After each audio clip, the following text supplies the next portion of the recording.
Welcome, everybody. Calling the meeting of April 19th, 2016 to order. The City of San Clemente respects the many people of different faiths who reside here. The City Council historically begins its session with an invocation offered by one of the religious leaders of our community with full appreciation of our shared belief that we are one nation under God. And while the city cannot endorse any particular religion, we respect the religious freedom and freedom of expression of all our citizens to pray as they feel led to pray. This evening's invocation will be given by Pastor Roger Gales of Heritage Christian Fellowship Church. Thank you, Roger. And please remain standing, and Mayor Pro Tem Kathy Ward will lead us in the Pledge of Allegiance. Thank you, and thanks for the privilege and for your leadership, all of you.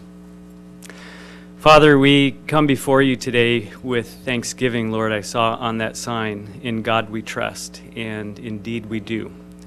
We're grateful, Lord, for this city, for the government, for all the blessings and prosperity that we have here, and we look to you with thanksgiving for each of those blessings.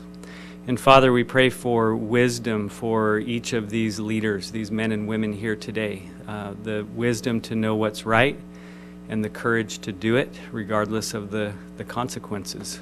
Lord, would you bless them in their leadership? Would you bless the government, the industry, the schools, the businesses, the families, the churches of this city, all for the purpose of honoring you. We pray in Jesus' name, amen. Please join me in the Pledge of Allegiance. I pledge Allegiance to the flag of the United States of America and to the republic for which it stands, one nation, under God, indivisible, with liberty and justice for all. Thank you. Councilmember Brown. Here. Councilmember Donchak. Councilmember Ham. Here. Mayor Pro Tem Ward. Here. Mayor Baker. Here. First item on the agenda is presentation by San Clemente High School students McKenna Brownell and Daniel Clevitt concerning campus activities. Hello, hello. All right, so first up, we have the Addams Family musical. It showed last week, and it's also this Thursday, Friday, and Saturday. You guys have probably already seen the TV shows, and there's lots of posters around town. I'm in it. I'm Gomez Addams. So it should be a lot of fun. And then the Macy's Judges, which is Children's Macy's. It's been going on for 45 years. All of Southern California participates, or, I mean, if you choose to, and it's a theatrical thing. And then they come and judge our show, and it's going to be on this Thursday. And then later around in May, late May, early June, we'll meet up at Segerstrom, the Performing Arts Hall, and then all the high schools. And if you get selected to perform, we got to perform my sophomore year. And it's a lot of fun, and then you receive awards, and it's just a whole bunch of fun. Coming up, also we have our dance concert. It'll be on May 21st. Or 20th and 21st. It starts at 7 p.m. and it's in the main gym at San Clemente High School. And we will have dancers from the varsity team, the junior varsity team. We have co-ed, where dance team recruits junior and senior boys to do a little duo with each other. It's always one of my favorites. Daniel will be in it. And there's also dances from IB Dance, which is a group of IB candidates that dance to cultural dances, as well as ROP and other just dance classes that will be performing there as well. I think a few local dance studios will also be playing, so you can see little dancer girls and boys. And then also dance team, as we've said so many times, they will be performing with another national championship team of theirs, Glendale's, because they won at nationals, which is very exciting. Okay, so this past month, all through April, we've been doing a thing called Battle of the Classes, which is where the freshmen, sophomore, juniors, and seniors all compete against each other in kind of fun little games. So we might put a bucket on wheels, and then you have each other push each other around and have a relay race around school. On the right, that was one from 2 years ago where you had to pop a balloon between two people, but obviously it's a little bigger of a balloon. There was one where you had an egg roulette, where you took turns smashing eggs on your head, and they were either hard-boiled or soft-boiled. So it's just like Russian roulette, but with eggs. So it's funny because eggs. And seniors won. He didn't include that, but Seniors seniors did. always win. Yeah. Coming up in April, it's everyone's favorite, or I guess it's May, but April's kind of preparing for it. May we have our AP tests. They start in 2 weeks, so all teachers currently are cramming with those review packets. IB testing will be happening at the same time for the IB candidates. And AP tests, although they are not the best, it's kind of a fun 3 weeks because all the seniors and other people taking AP tests don't have to go to schools on the days that they have tests. So it's a very mellow time on campus. Kids are just studying and then taking tests. Those are all our AP classes, and we're very excited, as you can tell. And who are these pictures you and Daniel from Yes. earlier? Okay, Yes. good. Yes, yeah. And then just like she said, it was kind of a mellow time on campus. April is kind of a transition month. I mean, we came back from spring break, and then you have the musical, and then you have the dance concert. But towards that, I mean, sports, there's nothing really like football or basketball really dominating the campus.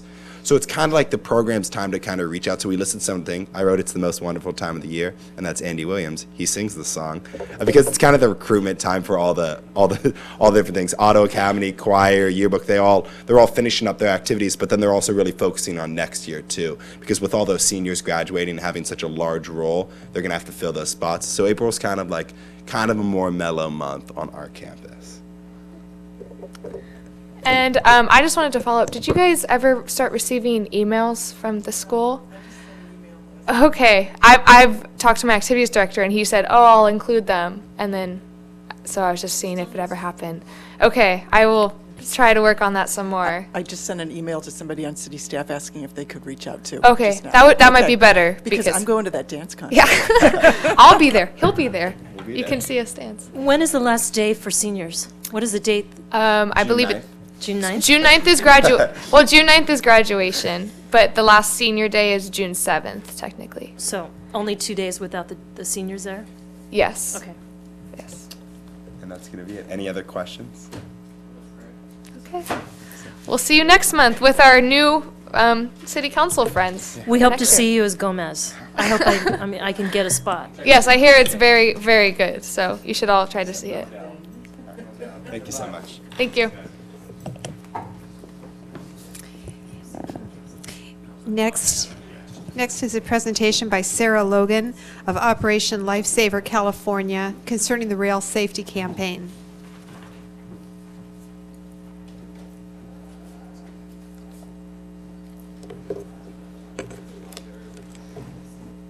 Good evening, how are you? My name is Sarah Logan, and I'm the Assistant State Coordinator for California Operation Lifesaver. How many of you have heard of Operation Lifesaver? Okay, for those of you who have not, we are a nonprofit public rail safety education organization located in all 50 states, international, and also including Mexico and Canada. Our mission is to eliminate deaths and injuries caused by collisions at highway rail grade crossings and trespassing on the railroad property. We have 3 components in Operation Lifesaver. They are education, engineering, and enforcement. My job is to coordinate the education piece of Operation Lifesaver. Last year, our Operation Lifesaver volunteers do free presentations throughout the entire state, tailored to certain groups. They start from kindergarten all the way up to professional drivers. If you know a group that would listen to us and welcome the information, we would love to talk to them. We attend community booths, safety booths. We have public service announcements that we can provide to different organizations, and then also on our website. We have several videos and printed materials. Operation Lifesaver collaborates with the nation's railroads and transit providers, city governments, school districts, public service agencies, private industries, area businesses, and law enforcement to raise awareness about rail safety among the groups in the communities that need it the most. Last year, Operation Lifesaver in the state of California gave 1,229 presentations to over 204,000 people. With our media campaign, billboards, and transit advertising, we reached 5 million people, and that's not including our social media that we're reaching as well. Since 1972, the inception of Operation Lifesaver, we have reduced the train vehicle collisions from 12,000 down to just over 2,000. Unfortunately, that's still too many. California currently ranks number 1 with the most trespassing incidents and number 2 with the most grade crossing incidents. Only to be, Texas is number 1 for the grade crossing incidents. Our numbers for, just to take a look at 2014 versus 2015, total grade crossing incidents in 2014 were 128, and in 2015, 148 on the increase. And then for trespassing incidents, we went from 143 in 2014 to 148 in 2015. As you can see, those numbers are still going up, which is the wrong way. Ma'am, I'm sorry to interrupt for just a second, but what's the definition of an incident? There's fatalities and injuries. So if there's an incident, so if you see, the numbers don't correlate, so there may be incidents that happen on the railroad that aren't fatalities or aren't injuries. They just, got nicked or something like that. That's. I mean, but does an automobile or a person have to be touched by the train to? Yes. They do? Yes. So we, in Operation Lifesaver and on the railroads, you don't call them accidents. Accidents can be prevented. Incidents is what we use, the incidents.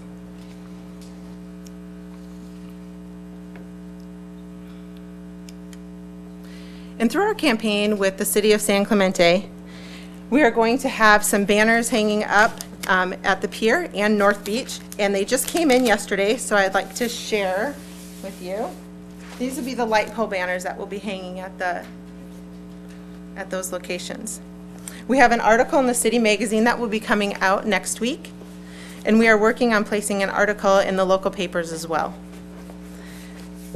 We would also like to, hopefully around the time of the festival, the Ocean Festival, to have an electronic sign that says "See Tracks, Think Train." Just another constant reminder for those people as they're going to and from the pier. The City of San Clemente is also going to be posting rail safety PSAs and links on their website. They have the local Access channel has a video PSA that they're going to be running. And then next Friday, April 29th, part of our rail safety team, we have a group of members that will be going to the local restaurants, bars, and hotels. And so on the left-hand side is the banner I just showed you. And then the Man versus Train is the posters that we'll be handing out. And then the top right are the bar coasters that we'll be handing out to the local restaurants and bars as well. And then the other one, I gave you guys a little the postcard, and we will be approaching the hotels with those postcards to see if they would be willing to keep those postcards in the rooms, just as if you were to go to a hotel and they say, please stay green, hang your towels up if you're going to reuse them. This is another card that for those that are in close proximity to the railroad tracks that have some safety tips. Some people that come to our areas that are near railroad tracks maybe don't have them where they're from. So it's just a couple little tidbits of information to keep them safe when they're out and visiting our towns. So now, how can you help? Be proactive with rail safety, getting involved with California Operation Lifesaver. And what you guys are doing now is having us be in your community, and if we can just keep that going, year-round versus just one time a week or one time a year. Support California Operation Lifesaver with volunteers. If you have anybody in the community that would like to be a part of Operation Lifesaver, please let me know and forward them to our website. We would love to have volunteers in the area in your city that are able to help and share that message throughout the year. And everybody here, you guys can all help us share this message. See Tracks, Think Train. It's a simple message, but when you're talking to people, if you're out near the tracks, if you're talking about safety, if you share that See Tracks, Think Train message, it's short and quick, and it gives people, puts it in their brain to just remember to stay safe around the railroad tracks. And lastly, you can contact us, and the state coordinator is Nancy Sheehan McCullough, and I am the Assistant State Coordinator. Both of our information is there. You can also find it on the caol.us website or the oli.org website. We thank you very much for partnering with Operation Lifesaver in this important rail awareness campaign. Thank you. Thank you, Sarah. We got a question or two for you. Thank you. Well, I just wanted to give a little bit of the backstory here. We are weeks away from opening the pedestrian audible warning system, which has been a partnership with OCTA, the FRA, and CPUC, and our own city. And the FRA, who has been our partner in this project now for almost a decade, called earlier this year and said we would like to put this overlay in place so that when the audible warning system kicks in, we have the safest possible experience in the nation, basically. So this was an initiative from the Federal Rail Administration in Washington for our city because they're so excited about the audible warning system that's going to be opening any moment now. So thank you. And Thank you. I expect, are you interested in presenting to service clubs and service organizations or schools, or when you say We you'd like would to like present? to come and talk to anybody, like I said, that we can get involved with. Down here in San Clemente, it is a unique area, and the tracks are just next to the beach, but still everybody traverses them and goes to the beach. So we would love to get into the schools, get into work with the law enforcement to share the Operation Lifesaver message with them. And we will be coming back again, so with what you said, that's what brought up the Awareness Week, to get people aware that there's going to be, the no train horns and everything, the audible warning system. And then once that has opened, we're going to come up and we're going to set up a booth as well to be there to share the information once that is open. And if it's within your purview, please let Charlie Haygood and Ron Reese know that our city appreciates this. I definitely will. Thank you. One more thing. I'm really glad we're doing this program, and I wonder if the city manager finds some value in sharing this information at one of the junior lifeguards meetings that we have, maybe the end of the year meetings for junior guards, maybe a little short presentation, just like you've given us here today, to all the kids that use the beach with a frequency. I think this would be a valuable message to everybody, and their parents included. So I We can wonder. do that. And Laura Ferguson, the PIO, has been working with Sarah on this initiative over the past few months. So we've been involved with Laura helping to move this forward. So she's on board with it right now too. Wonderful. I would. I'd like to hear more about that and see if we can get the junior guards program involved in this, because I think it's a valuable tool. So thank you very much for coming today. Thank you. Next is a presentation by Kim Cholodenko, General Manager of the Coastal Animal Services Authority. Good evening, Mayor, City Council members, City staff. I'm Kim Cholodenko, General Manager of the Coastal Animal Services Authority. I'm here tonight to present CASA's 5-year strategic plan. It consists of 10 goals, which I'll focus on, as well as a general description of how we're moving forward to accomplish those goals. So I will start with our mission statement. Goal number 1 is CASA will review and periodically update its mission statement. Our mission statement guides the actions of the organization on a daily basis, and it spells out the overall goals and provides a framework under which we operate. Our focus is to educate our residents on responsible pet ownership, which has resulted in a decrease in the number of stray animals in both cities, as well as an increase in the number of spay and neutered animals. CASA is able to provide exceptional care and maintenance of our shelter animals during their short stay at the shelter, while also keeping our euthanasia rate below 3.5% since 2010, decreasing to below 1% in 2015, which we're very proud of. Goal number 2, CASA will continue to work to increase adoptions and decrease euthanasia. By employing a dog trainer, we have increased the number of adoptable dogs. The trainer works with behavioral issues such as aggression and anxiety, as well as leash training and calming methods. Well-behaved animals are more adoptable and in turn decrease the euthanasia numbers. The percentage of adoptions has steadily increased since 2010, from 65% to over 80% of our shelter animals being adopted in 2015. We continue to work on public awareness of the shelter and the pets available by increasing our visibility in local papers and promoting our services and adoptable animals, while also participating in community-wide events. Goal number 3, CASA will take steps to improve operations and staffing in order to provide a high-quality work environment for its employees and volunteers and a high quality of service to the animals in its care. That's part of the whale parade, sorry. We will continue to work on policies and procedures on improving our operations.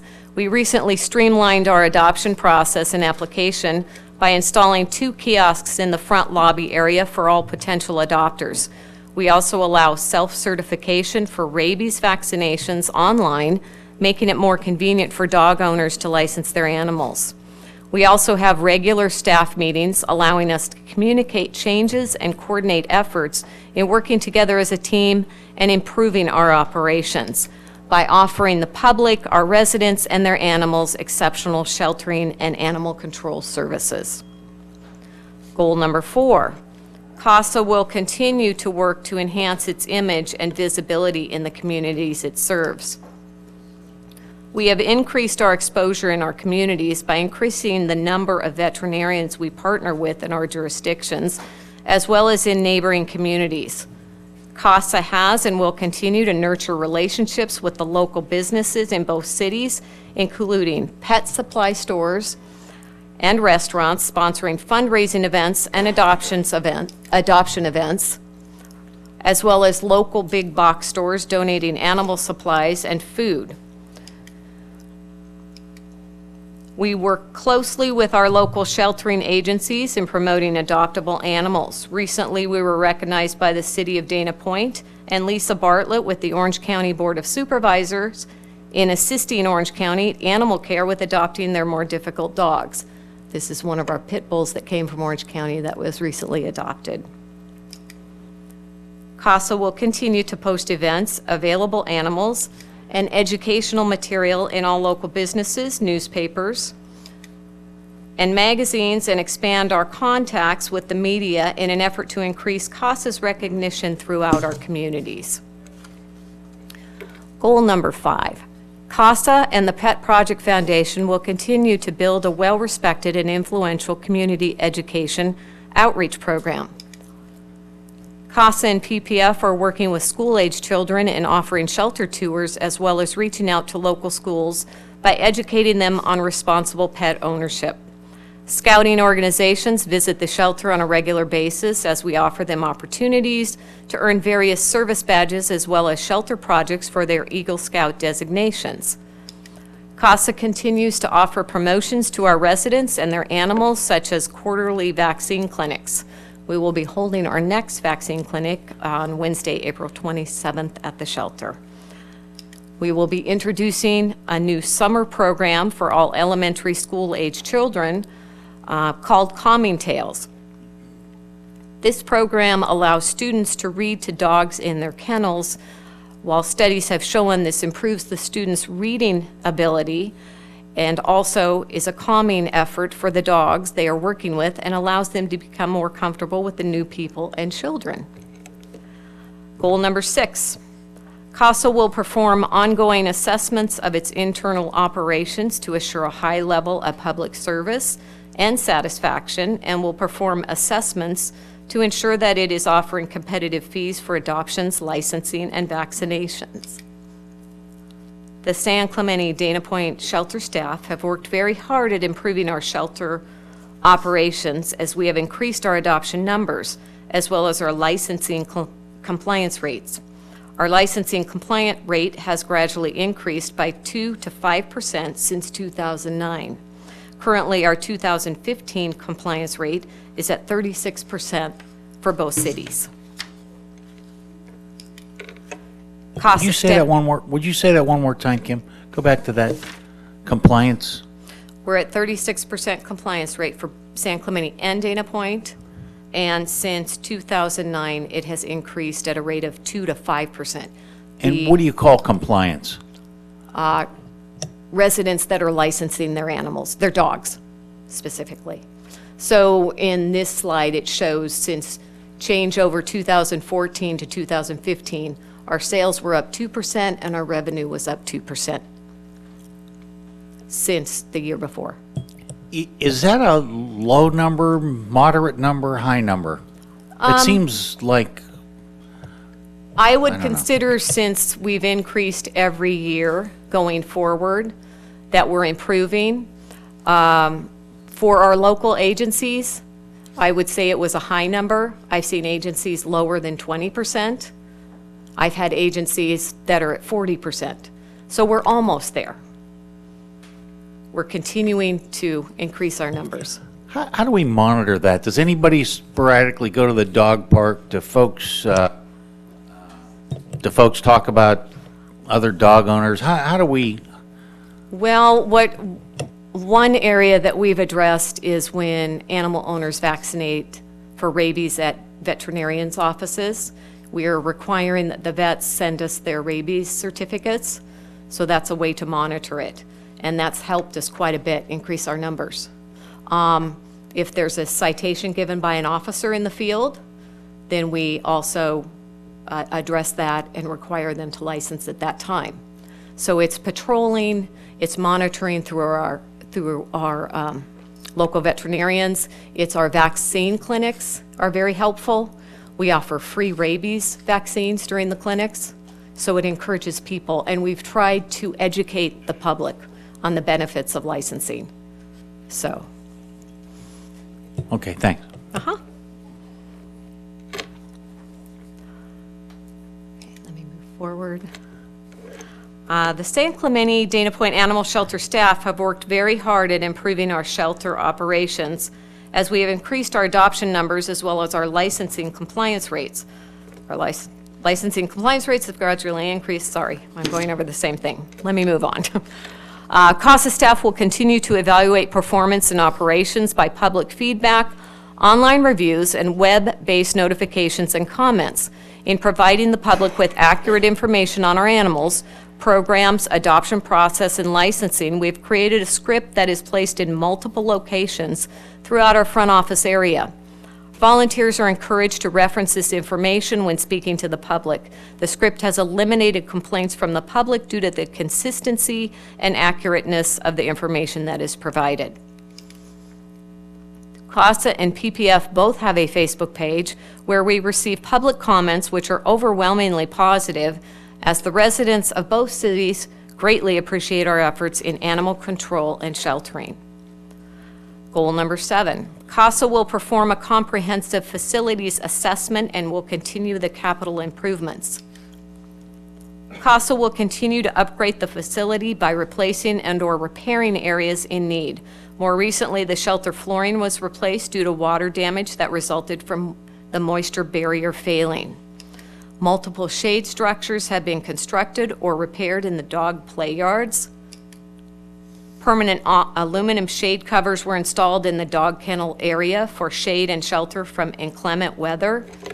And drought-tolerant landscaping has replaced grass areas to minimize water usage and improve the aesthetics of the shelter grounds.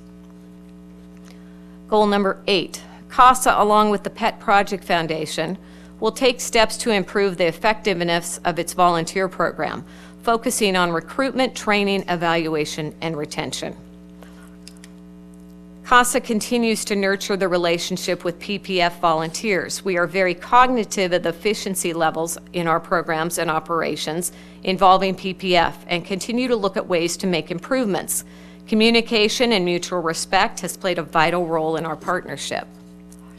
Shelter information is posted in various locations throughout the shelter in an effort to keep the volunteers apprised of new policies and procedures, shelter events, and helpful information for all new volunteers. We have implemented a program where staff recognizes the hard work and effort of individual volunteers on a monthly basis by nominating them as the Volunteer of the Month. Goal number 9.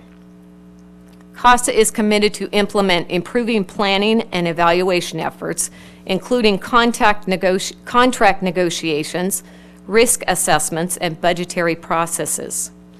Contracts such as landscaping, appliance maintenance, pest control, etc., are evaluated annually with best efforts made to reduce expenditures and/or increase services. New policies are created and adjusted to focus on the safety of the staff, the volunteers, and the maintenance of the shelter animals. Animal handling policies have improved, limiting the risk of being bitten and/or scratched, and office protocols were recently revised following staff participation in the JPIA's Safe Workplaces training program. Kim, I was just going to ask, how do you stand with a JPIA? Are they happy with the animal shelter? As in terms of your risk management practices? I see Hannah's here too, so she can back you up on that. Most definitely, but I don't know if Hannah can comment on that or wants to. Okay. All right. In fact, I just received a call today, so we were discussing more recent policies, and we're very focused on risk management. So we're very well aware. That's always in the back of our mind when we're implementing new policies and procedures. Okay. So you have a dialogue going with them, and they Definitely. routinely check in to make sure that your best practices are the best practices. All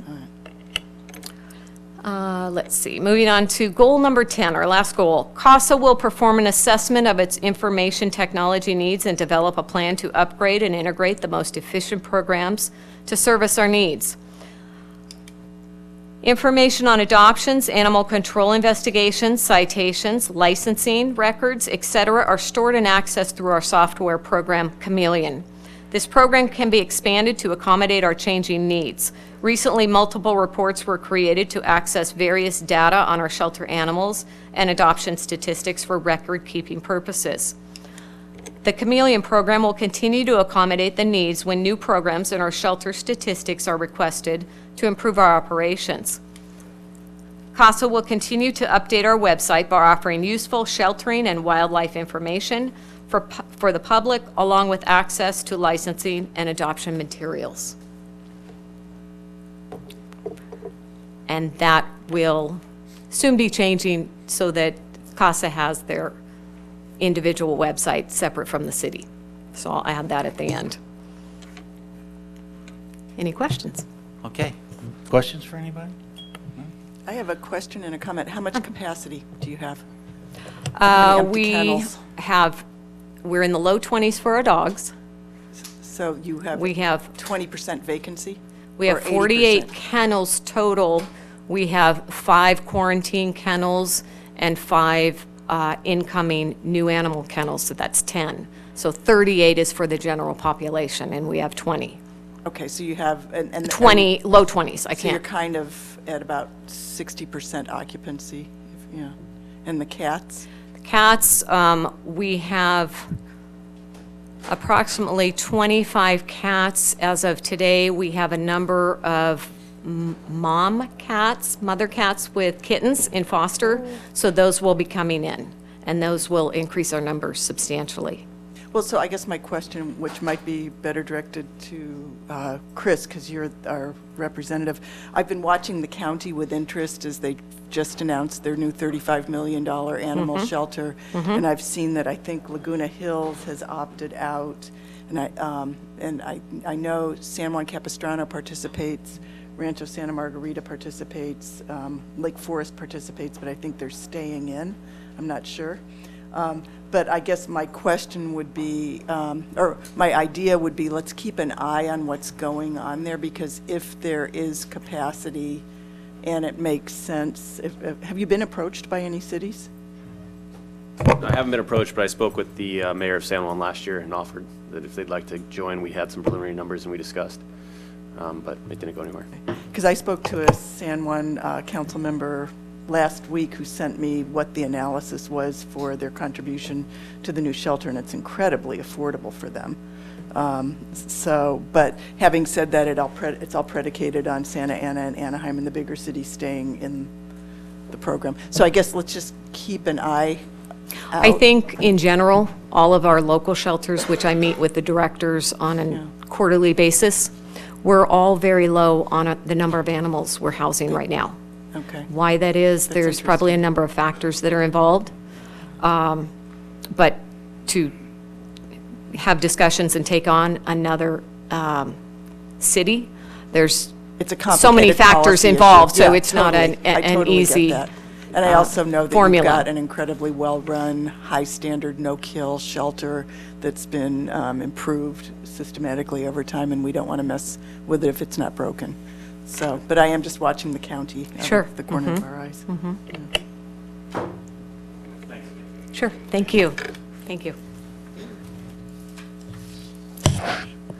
Next is presentation of a city tile to Mike Jorgensen in recognition of 14 years of exemplary service as building official of the city of San Clemente.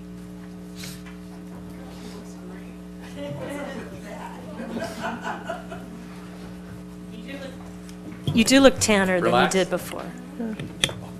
Should your better half be up there with you? Yeah, great idea. No?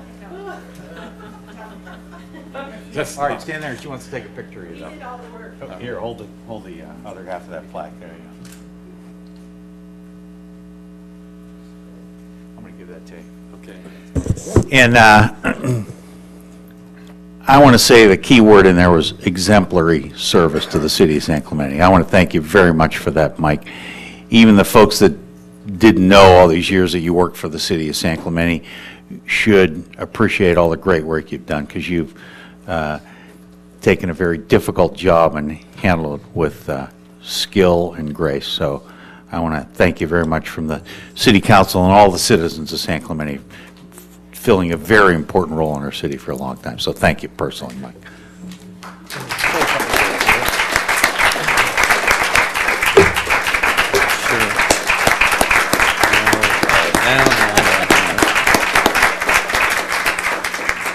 Hey, Mike, before you start reading that, you're just going to say you're coming back, and that was all just a joke, right? Because we'd love to have you. Yeah. He's smarter than that, yeah. Yeah. Oh.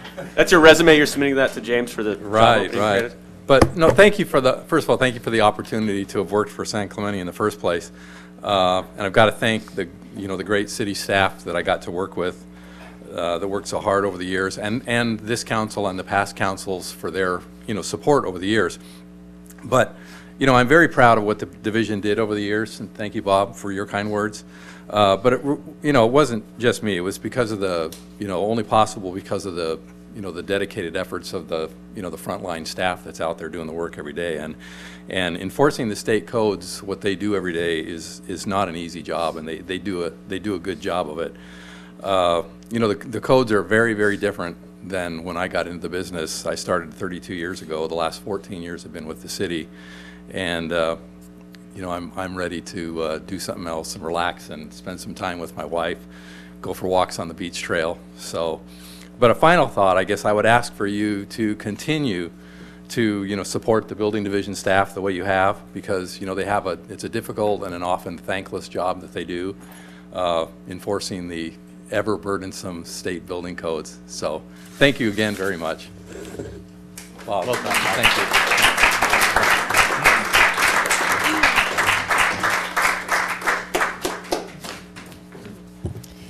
Members of the audience who wish to address council on matters that are within jurisdiction of the city of San Clemente, but not separately listed on the agenda, may do so during the oral communications portion of the meeting. A total time limitation of 30 minutes is allocated for oral communications part 1, and I do have some cards.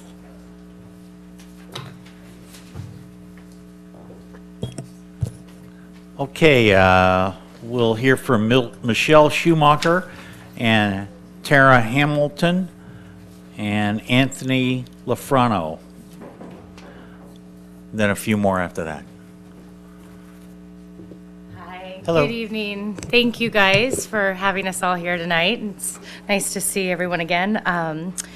I'm coming this evening representing myself and my family, as well as Non-Toxic San Clemente, which is a increasingly growing group of concerned citizens. And I'm just going to read, since it'll be easier, but I do appreciate you listening. This is an important matter for parents especially.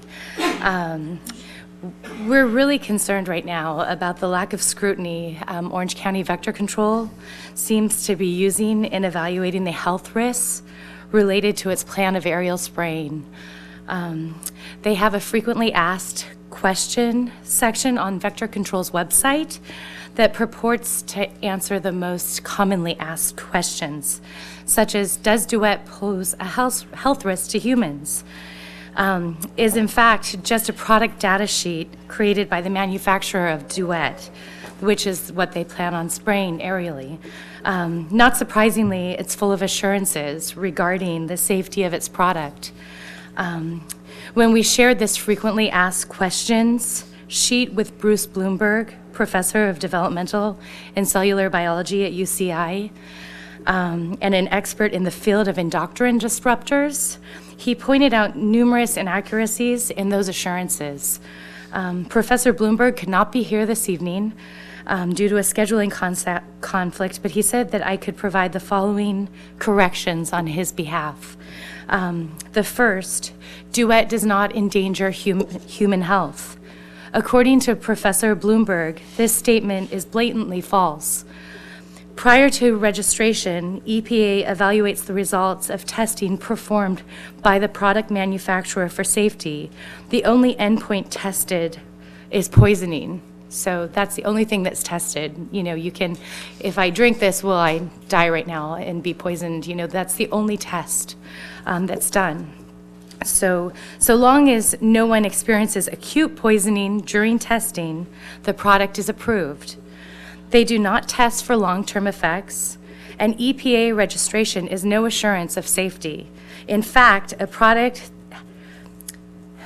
has to be proven to cause substantial harm before the EPA would ban it, which in many instances takes many years after much damage has already occurred. Next question, will the application of this product harm my children and or pets? Professor Bloomberg points out that Sumithrin is considered an endocrine disruptor by the European Union. Also, research by Columbia and Duke universities has revealed that PBO, another Duet ingredient not even mentioned on their website, causes substantial harm to developing fetuses. So basically what I would like, I have more references. I will email this to you because I really feel strongly about this. Jim Dahl is our trustee. There's a vote tomorrow. He already voted to approve aerial spraying. I've spoken with several trustees. They were never given any of the risks. Jim's actually verbatim given me the sales pitch of Duet, and he says that it disappears. It doesn't. We have cancer in our community in an epidemic level. We should not be aerially spraying anything with a side in it on our families, our children, our playgrounds, our schools. I beg of you to talk to Jim Dahl for him not to vote and give his power away to the director tomorrow. That's what the vote is tomorrow, to have all the trustees for every city be given away so one man can decide when we are aerially sprayed. There's trustees for a reason. We're putting our faith in you guys, and I just hope that Jim has the bravery to stand up and not be a yes man and look at the risks. So thank you. Ma'am, you know we had an opening in the Vector Control Board for our representative just this year. You did not. Next time, I'll be on it. I don't even know where to look for that, but I would be happy. And we extended it, hoping that we could get more applications. So in the future, please, you seem very interested, please put in your application for it. I will. Yeah. I definitely will. I'm happy to serve in any capacity. It could benefit greatly from a fresh set of eyes. Joanne, can you send Michelle the information so she knows when to, it's a 2 or a 1 year term? Tara Hamilton, next. Thank you. Thanks, Michelle. Thank you. I'm just going to kind of piggyback on what Michelle said. My name is Tara Hamilton, and the reason also that I'm speaking today is to urge that Jim Dahl also votes no tomorrow to give his power away regarding the aerial spraying. I have a chromosomal genetic condition whereby my brakes on my chromosomes have flip-flopped. As such, my brakes are sitting on fault lines, so to speak, and any exposure to any environmental toxins can throw me into autoimmune disease or cancer. We currently have a health and genetic epidemic in this country. Orange County alone has over 3 million people, and San Clemente has over 65,000 residents. According to the Epilepsy Foundation, 1 in 26 people will be diagnosed with an epileptic disorder. The Alzheimer's Association indicates that 1 in 3 seniors will die from Alzheimer's. The Parkinson's Disease Foundation states that every year 60,000 people are diagnosed with Parkinson's. The CDC states that 1 in 6 children have some form of a learning disability and that 1 in 45 children have autism. These are all neurological disorders. According to Cure Search Cancer Center, 43 children per day are diagnosed with cancer, with it being the leading cause of death in the 5 to 14 age group. And sadly, these rates are all expected to increase. Pesticides are listed as a major role why. It's been shown in numerous studies that pesticides also cause epigenetic changes and impair fertility, not only in humans, but in animals.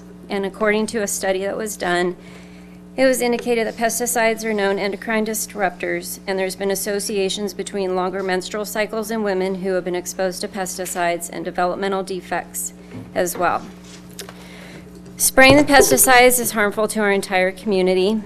Blanket spraying known neurotoxin and endocrine disruptors over 3 million people to prevent a few cases of West Nile virus or Zika, I don't think is appropriate.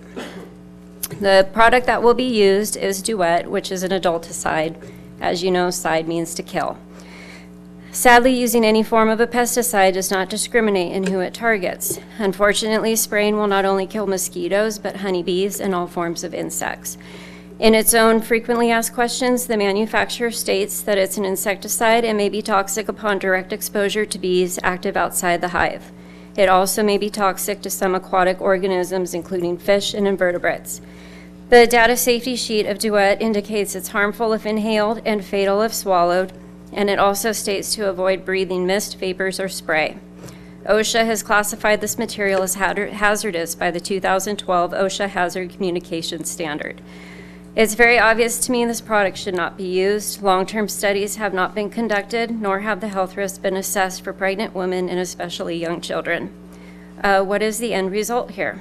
We are not able to completely wipe out a mosquito population through spraying. It's something that will need to be done continuously. Meantime, we will have increasing rates of autoimmune diseases. And my time is up. So once again, if you can please just not put the faith in one person, and to please talk to Jim Dahl about not giving away his power. I would appreciate it. Thank you, ma'am. Thank you. Anthony Lafrano, and then Stephanie Fetzer, and Wayne Richardson.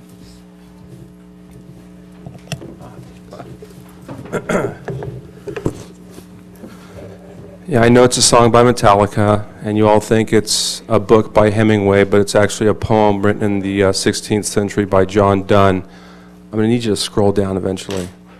But before I get started on my poem, I just want to say that if we approve of redistricting in San Clemente, that's how Indian casinos got started in cities in California. So if you want to redistrict, say hello to Indian casinos, and will possibly get rid of trestles. Problem with redistricting is you're inviting in outside people who don't live here, business, big business, corporate interests. It'll ruin the city. So please, if you're asked to sign a petition for redistricting, I would have to argue that it's a very bad idea for the city and a complete killer of San Clemente culture. I do not attend city council meetings for economic reasons. I'm not a sober living operator. I'm not a VRBO operator. I'm not a business owner. I do this because of my kids and because everyone deserves to live in a safe home in a good neighborhood. Which brings me to my slide. This is a poem by John Donne. I'm going to break it down for you. No man is an island entire of itself. Each is a piece of the continent, a part of the main. If a clod be washed away by the sea, Europe is the less, as well as if a promontory were, as well as if a manor of thine own or thine friends were. Each man's death diminishes me, for I am involved in mankind. Therefore, send not to know for whom the bell tolls, it tolls for thee. What that means is back in the 1600s, when somebody would die in a town, they would ring the church bell to signify that somebody has died. And what this poem is saying is, don't ask who died today. Don't ask for whom the bell tolls, because when one of us dies in this town, a little piece of all of us dies. A piece of humanity dies. When one person in this town dies, a little piece of all of us dies, because we are all involved in this together. We are all involved in the city of San Clemente together. So I do not live in a neighborhood that's compromised by VRBO or sober living operators, but when I hear someone come up here and say, I have a sober living operator living next to me, or that they are being woken up at night because their VRBO operator is operating a borderline hotel, it bothers me. Okay, and so I'm here fighting for the citizens of San Clemente too. And I know in 2 weeks we're going to have a VRBO meeting, and I will be here. But I'm asking all of you to take a good, hard look at what is happening to this city. I was at the Planning Commission meeting the other day, and you hear some interesting arguments on the pro-VRBO crowd. One of the most interesting is that we just invested $400,000 in my VRBO property. The technology is changing. Uber, VRBO, Airbnb. We have drones these days. Things are happening very quickly. Next slide, please. Laguna Beach vacation rental moratorium stands as City Council studies options. Please, let's look at this. Let's do what's right for San Clemente. We do not need 500 VRBOs in our city. We need to shut this down. Thank you. Stephanie Fetzer, please. Then Wayne Richardson. Mr. Richardson, I got you in here twice for some reason. Hi there. Please. Good evening. My name is Stephanie Fetzer. I'm a wife, mother, longtime resident of San Clemente, and board member of Non-Toxic San Clemente, a newly formed environmental awareness group committed to reducing the toxic burden in our local environment. I'm probably going to repeat a lot of what the ladies before me said. I'm speaking to you tonight in regards to the current situation with OC Vector Control, aerial spraying for mosquito abatement, and the pending vote for the city trustees to give their power to OC Vector District Manager Rick Howard. My beautiful daughters, right over there, are healthy, love to sing, act, dance, run, and are currently working toward their second-degree black belts in Taekwondo. This wasn't always the case. Due to chemical sensitivities, both girls suffered with seizure disorders, among many other health issues. We have worked for years to eliminate all possible chemicals that might trigger their seizures. Organic food, organic gardening, removal of all pesticides from our home, elimination of exposure to known toxins, just to name a few. And it has worked. Both girls have been seizure-free for 4 years. Imagine our dismay at learning that OC Vector Control is considering aerial spraying of a chemical that is a known endocrine disruptor and is linked to neurologic problems in sensitive populations. Imagine knowing that I can do nothing to protect my children from this aerial assault. I am here tonight to urge you to encourage City Trustee Jim Dahl to vote no at the OC Vector meeting this Thursday on the agenda item that will allow all 35 city trustees to give their power to District Manager Rick Howard, the power of sole decision maker in regards to aerial spray. Today's children are sick. 1 in 8 children are diagnosed with a chronic illness such as asthma, ADD, ADHD, autism, diabetes, epilepsy, and cancer. 1 in 7 are diagnosed with a developmental delay. 1 in 45 children are diagnosed with autism. In Orange County alone, 101 new cases of pediatric cancer are diagnosed each year. When I was pregnant with my son, who has to go pee-pee. Hold on one second, I'm almost done. I had to undergo genetic counseling due to my age during pregnancy. When I told the genetic counselor about a rare cancer that my niece was diagnosed with, she said, "We don't need to know about that. We consider 100% of pediatric cancer cases to be environmental." We know that this epic increase in disease diagnosis is not genetic. Scientists tell us every day that the cause is environmental. A representative from OC Vector Control told me that although the chemicals used in Duet are known to cause problems in sensitive populations, the concentrations used are so low that they believe them to be safe. Can we really afford to play Russian roulette with our kids' health? Orange County Vector Control District Manager Rick Howard told me that the reason behind asking the trustees, behind asking the trustees to give up their power was because it is too hard to get 35 people to attend a meeting. Let me tell you what's hard. Watching your daughter have a 25-minute seizure, quitting your job so that you can take your 5-year-old son to chemotherapy treatments, making funeral arrangements for your daughter who recently lost her battle with cancer. My thought is, if our city trustee feels it's too difficult to attend a meeting to represent the people in his town, maybe he should rethink his position as city trustee. Again, I urge you on behalf of our children to reach out to Jim Dahl and share the importance of voting no to giving up his trustee power, as well as voting no on aerial spray in Orange County. Thank you. Thank you, ma'am. Mr. Richardson? Yeah, thank you.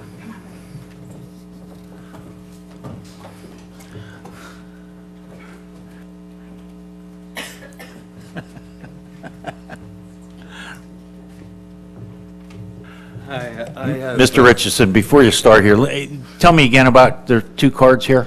Right, it's two separate, complete, different issues. Okay. You only get 3 minutes, though, but please cover them. Thank you. Okay. The first one concerns the closure of the hospital. I would suggest that the city council members, I know you're busy with this meeting this evening, but the top Fox News story is a warning to European beaches after Tunisia. Apparently, these are the top terrorist targets now, which means we're next, and we won't even have a hospital. You may not know this, but I worked for many years in medicine, specialist in cardiovascular diagnostics. He'll probably tell you the same thing. Most of those people will bleed out if you gotta get up to mission. So that's one thing. Second one was basically what I would consider a failure on behalf of the city dealing with a mission statement. The first is to provide a safe environment. There's currently a situation going on that the city manager and others are aware of. I'm not sure you have been aware of. So this is an amazing letter, especially if you consider who this is from. He's someone who's a resident of our community, but he happens to be homeless. I know a lot of people. I know people in Hollywood. I know amazing people. This is an amazing man. I think he's a savant. But I would encourage you for the mission statement of providing a safe environment that all of you read this as well as the city attorney. Myself personally, I've been affected by this. I do no longer feel safe in the city on the beaches, and this will tell you why. And also, the gentleman that mentioned the drone, that's so funny that he should mention that, because this ties into with the statement of, you know, part of it's to have an economic thing, and our economic thing to enhance that for the city. Part of our city, and really our gem, is the beach. You cannot go down there. I was down there this morning. I was eyeballed with a drone. You know, it's just crazy. You can live in Reefgate like I did, and don't any longer, and be eyeballed with a drone. This is crazy. The beach is, you know, you should stay the beach. And one final thing when I mentioned Reefgate. I lived in the top corner penthouse of Reefgate for like 3 years. The reason I moved out, and I want you to think about this with vacation rentals, okay, is if you go down there at night and you look at that building, you're going to find out it's virtually empty. And the poor and middle class are slowly being driven out of this town. And I hope you consider that as well. Thank you. Thank you, sir. Would I give this to the city manager? Yes, please. He'll get us some copies of that. And Jim Bieber, last card. Anybody else? Please fill out a card, sir. Or just bring it up. Yeah, thanks. Good evening. I have a slide presentation. Jim Bieber, 805 South Ola Vista. This is an editorial that appeared in the San Clemente Times. Prior to this editorial being published, Residents for Reform, a campaign to create district voting in the city of San Clemente. We had our campaign attorney work with the city attorney to qualify and approve language for a petition, which it was, and once that language was approved, the campaign is on. We've got 90 days to circulate petitions. We went forth and we paid to print up material for the citizens to read our arguments on it, and I look forward to in the future debating Mr. Lofrano about drones and casinos and the effects of districting that might appear. Next slide, please. Now, this editorial had such fantastic things in it. It's hard to really point out them all, but let's go through a few of them. District elections do more harm than good. They bring political entrenchment and competition. They bring entrenchment and competition. Now, we're all aware of Orwell and him coining the phrase doublethink, which was the government telling people to hold two opposing thoughts in their brain. But I don't think I would give that much credit to Mrs. Ward. This is just simply a retarded statement. Next slide, please. Issues that will not be resolved by division. It'll be interesting as we move forward and we've produced campaign material by the incumbents here that besmirched challengers pointing out that they lived in Talega. I've never seen a city election ever held where a campaign would besmirch and list that as a character flaw that the opponent is from another part of the city. Next slide, please. Oh, wait, one team, one city was the mantra there. So getting back to this team business, next slide, please. One team, next slide. One town, next slide. One team, one town. Next slide, please. Next slide, please. Next slide, please. Next slide. That's the ridiculous statement. But worse, once this is done, we engage in a private debate. The city steps back. The city government isn't engaged in this. This is a campaign. Some people do not like the rules we all must live by. The rules are, it's a private matter. It's not for the government to weigh in. So, Councilwoman Ward, did you direct the city staff to spend tax dollars, their time, to help you prepare this ridiculous editorial? And I'll leave that the remaining of my time for you to answer that question. And I'll ask the mayor. Mayor, were you aware or do you approve of the city spending taxpayer dollars and staff time to engage in political campaigning? There's no debate here, Jim. You get to speak if you're done If you don't want to answer now, you will answer. There's a records request on this, and it comes out. So straight up, did you engage in political campaigning and direct and violate the code of ethics? You had the city staff, right, rules we must live by. Did you have them engage in campaigning? Yes or no? Are you done? I'd like some answers, please. There won't be any. Well, there will be answers. That's where you're wrong. There will be answers. Jim, when you say a We can't retarded wait. statement, We do you mean can't wait. slow, or is that a Tim, pejorative Tim, to Tim. disabled No, I mean people? that. I'll answer your question. I have a question before me, Councilman. I mean that in the Tim. political uncorrect meaning it is retarded. It is a nonsensical statement made. It is a retarded statement. You I just cannot wanted to have understand. entrenchment and Thanks, Jim. competition. I'm answering a question, Thanks, Mayor. Jim. I'm answering a The question. question's You over. can't have entrenchment and competition. It's a nonsensical, retarded statement written by somebody, but we know it wasn't the councilwoman. Rules to live by. Have a good night, Jim. Good night. That word is offensive, sir.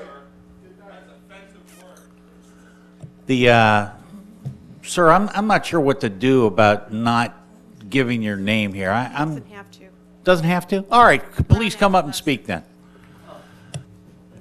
Actually, I do have my name on here. It's on the wrong. You do? Yeah, it's up on the top. Jim Vetter. V as in Victor, E-T-T-E-R. Oh, looks like it's scratched out there, but maybe you're a physician. That's what it is. No, Okay. I'm afraid no, not. No, That's a that few was of my- humor, sorry. Go ahead, please. Yeah, one of the statements I wanted to address was the mission, the city mission statement, and that's I don't feel safe anymore. I am homeless. Grew up in this town my whole life. Recently ended up in some situations where I ended up out on the streets. I'm down by North Beach. I've been kind of singled out by some of the residents and somewhat threatened and somewhat attacked. The police feel really like that their hands are tied, that there's not too much they can do. I've been falsely accused of and a few other things going on if I wanted to take it on longer. But I've seen a lot of the homeless treated in that rare form. I do agree that a lot of the people are kind of cast out. They have a hard time following rules and stuff like that, so they kind of call some of it upon themselves, but not all of them. And there's very lack of support. Now, I have one individual that has singled me out. He has threatened me. He has falsely accused me of things. And once I paid attention to some of my other people that I addressed to and told this about, they told me to back off and try to give this guy some room and just leave him alone. He actually came out as soon as I got off the beach, because I was staying very close to the beach. He woke me up in the middle of the night, put floodlights on me. He actually destroyed the little bed area I had when I went to go get a cup of coffee in the middle of the night of the last rain. And one of the statements he told me, he said, the police said you are open game to me now that you're off the beach. Now, I'm not saying the police said that, but for some reason he thought he could do those sort of things. Now, I have talked a little bit to the police, and they kind of say, you know, without seeing this guy in actual doing threats to me and doing stuff, that there's not too much that they can do. I still feel that they should be able to at least check it out, do something to it. I've never been kicked out of any place before. I've never even been fired from a job. And I've had some pretty high position. I'm used to kind of telling other people what to do, but as you get older, you try and back off and not do those things. So I've been trying to watch. I'm planning on getting off the streets, but I can't leave this untold. Okay, thanks, Mr. Vetter. Would you call the city manager tomorrow and see? Sure. He'll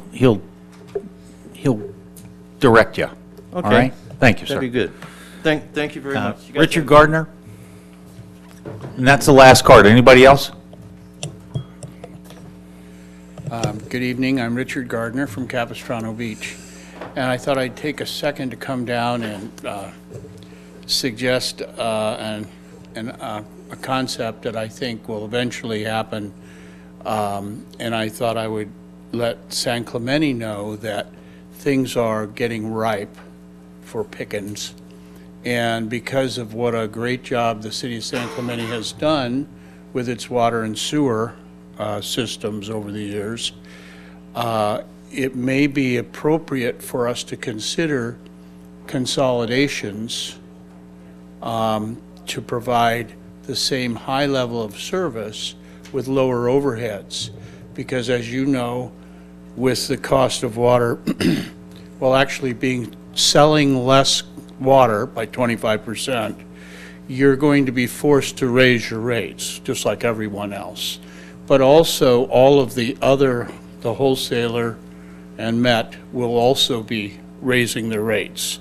Right now, we're not seeing it very much because they're going into their reserves to put the dampers on the rate increases that will eventually be required, like they were in around 2011 when I think Met raised it 14%.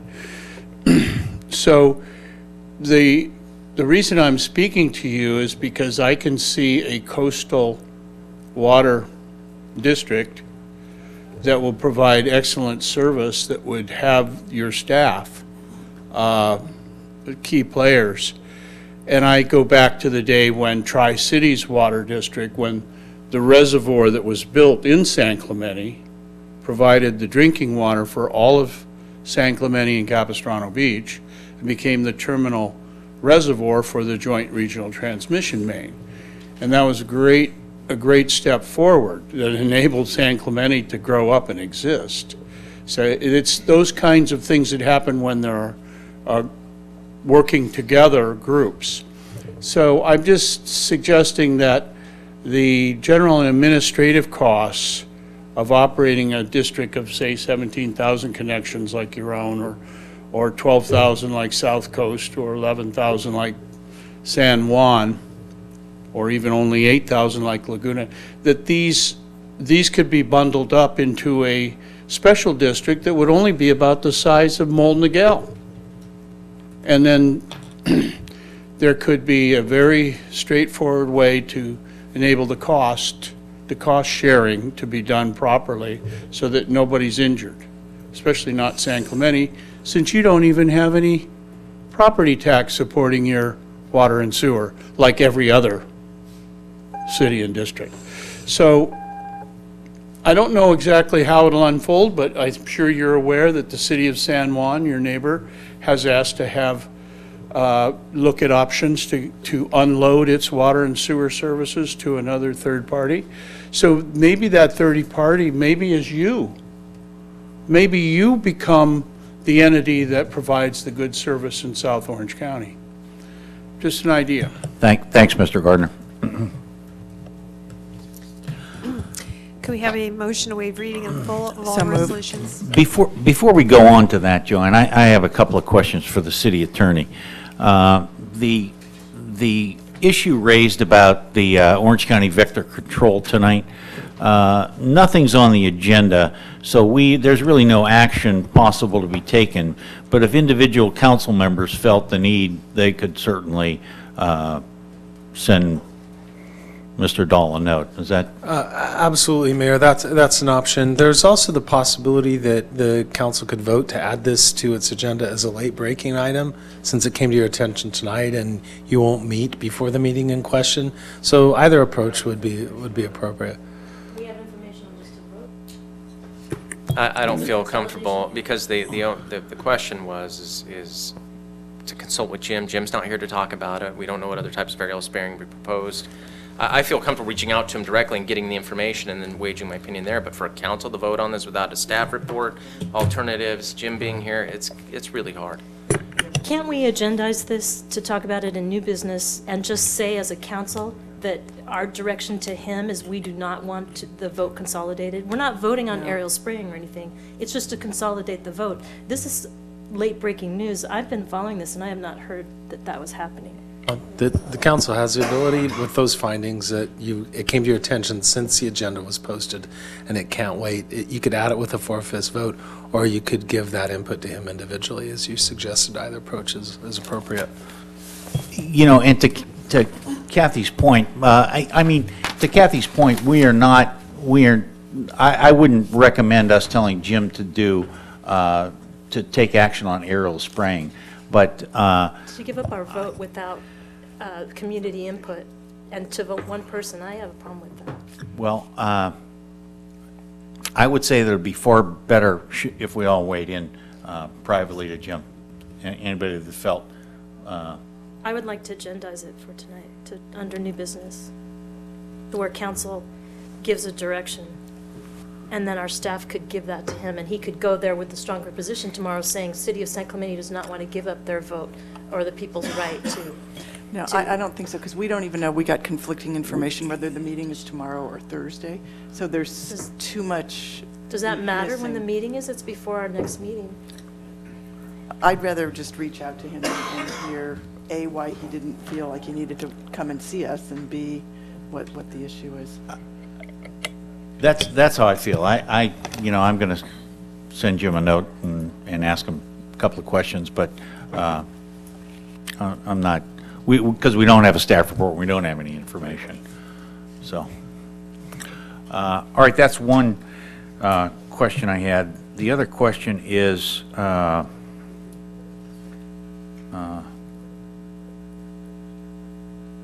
about water consolidation. That's an enormous question, Mr. Gardner just asked there. It's a gigantic question. It's a huge question, and it's not a topic that's ever come up in my tenure here. It's nothing that the council's brought up. It's nothing that Bill Cameron has mentioned or Dave Riebensdorf as a possibility. That'd be a difficult undertaking. I will visit it with Bill tomorrow when we have our weekly meeting, and talk to him some more about it, and I'll see what he has to say. All right, we've had an awful lot of partnerships with the other water districts, especially Santa Margarita, but that's a gigantic, that's a larger undertaking than. I have had some inquiries from Capitol Beach residents asking for purple pipe water, recycled water out there, but we're trying to get it to San Clemente residents as much as possible, and we're looking at that first. Okay, thanks, James. I will say on Mr. Gardner's behalf, he's testified before the Songs Committee, has a great deal of experience in water, worked at the plant for years as well as other private, he knows his stuff, so it would be worth considering his advice. He is fluent in water, there's no doubt about that. Yeah. Thank you, Joanne. Who was the second? All right, motion by Donchak, second by Ham. All in favor? Aye. Any opposed? Passed unanimously. Closed session report, city attorney. Mayor and council, there was no reportable action taken. There was one item under closed session number B involving property on La Cuesta that involved property within 500 feet of Councilmember Donchek's home. And so as a result of that interest, she recused herself from that portion of the closed session discussion. All items listed on the consent calendar are considered to be routine and will be enacted by one motion without discussion unless council staff or the public requests removal of an item for separate discussion and action. The public has requested the removal of item 6G. 6G, all right.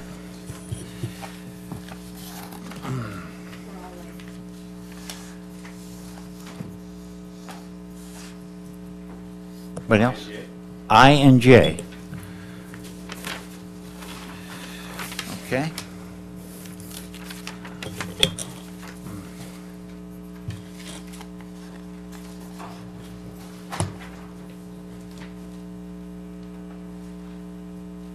Kathy, I think. G. We keeping you awake, Mr. Brown? Sorry, G as well. Okay, and I've got, I'd like to pull F. Move the balance. Motion by Donchek, second by Brown. All in favor? Any opposed? Passes unanimously.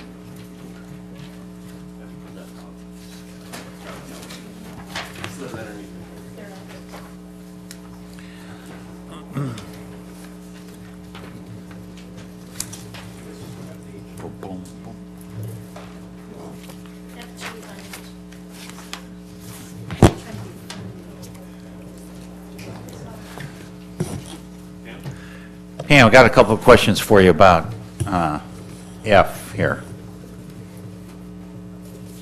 Hello. Okay, F, I think F is a wonderful idea, but would you tell us a little bit about it? Tell the folks at home a little bit about this. Well, we do have the representatives here, if you would like to hear from them about this event. Thank you. We'd Wanna do love to that? hear from them. And I agree, this is a wonderful event that they're going to be doing, hopefully.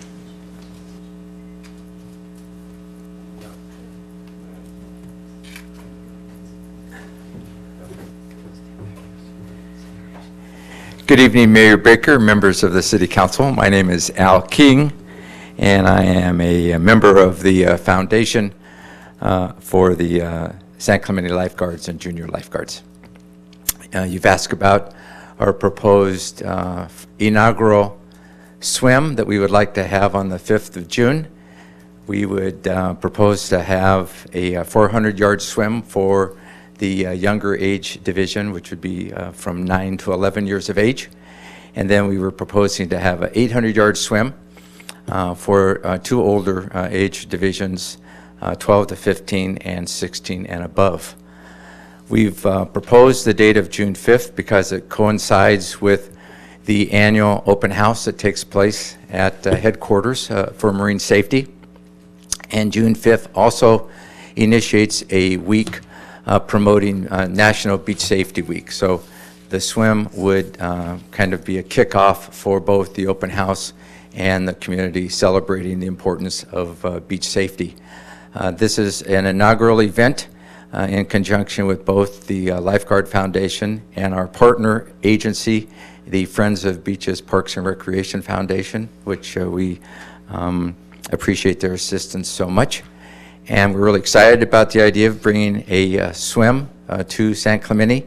That's a family event that would encourage young people and kids and parents being involved as well. And we appreciate your support of the request that's before you tonight. Thank you, Al. Anybody else have any questions for Mr. King? I've got one question. I understand that, I'm certain that one of the city council members will be representing the city council in this. I'm Bob, certain. I didn't realize you were that much of an avid swimmer. I am certain that you're announcing that tonight. Listen, I can float better than anybody here, so I'll take that part down. Yeah. And I'm hoping that maybe the city manager, and I would wonder if there would be a, maybe a wager on that A of some, challenge. of some sort do it. that could possibly be. Let's tie a weight to James, an amount of my weight, and then I'll swim against that. So basically just hold on Well- to him while he swims, right? Yeah. We could have Chris from the 400-yard There you go. course, and we could have James from the 800-yard course, and I would take that would bet. be appropriate. It's interesting that you use the word challenge, because that is the name of the event, Lifeguard Challenge. We are actually using the same 800-yard course that is used every year when we have the tryouts for San Clemente lifeguards. And we do have a time of 13 minutes and 36 seconds. It's a cutoff, and for everyone in those two older divisions that complete the 800-yard swim within that cutoff time, they're going to get a certificate that they met the lifeguard challenge. Perfect. You know what? I'll take the challenge. I'll do 400. James does 1,000, and whoever wins wins. That's 800. Is it 800 or 1,000? Is 800 at the end of the pier and Eight? back? Because you want to make it. Ooh. It's 400 out and 400 I don't know back. if 400 out, right? Yes. I'll go with Yeah. 4. And we'll have a buoy system, because we'll be conducting the event just to the north of the pier, and we'll have a buoy system in place. And unfortunately, just to play fair, there can't be any assistance from the personal watercraft involved, okay? There goes my strategy. I just want to clarify the challenge, Bob, because we're talking about a guy who at least at one time was probably nationally ranked as a swimmer, and we're talking about another guy who, when I got hired as a lifeguard, my mom said, "I didn't even know you knew how to swim." So the disparity between our two skill levels is You're so much younger, though, Chris. You're so much younger. He's a wily veteran, though. I can see your point. I want to thank you, Mr. King. I want to thank you, Rod. I want to thank you, Jim, for starting this, and Pam for assisting in us. I think it's going to be a wonderful, fun you so event, much. and I'm betting on Chris Ham, by golly. You call him Awesome. Thank you so much. Veteran. Put June 5th on your calendars, and we'd love to have you there and help participate and celebrate this new inaugural event. Thank you. With that, I'll move that we approve second. item F. Second. Motion by Baker, second by Ham. All in favor? Thank you, guys. Passed unanimously. Thank you. Thanks so much. It's great to be here. Thank you. Thanks, Al. Item G. Item G was pulled by Mitch Colapinto. Come on, Mitch.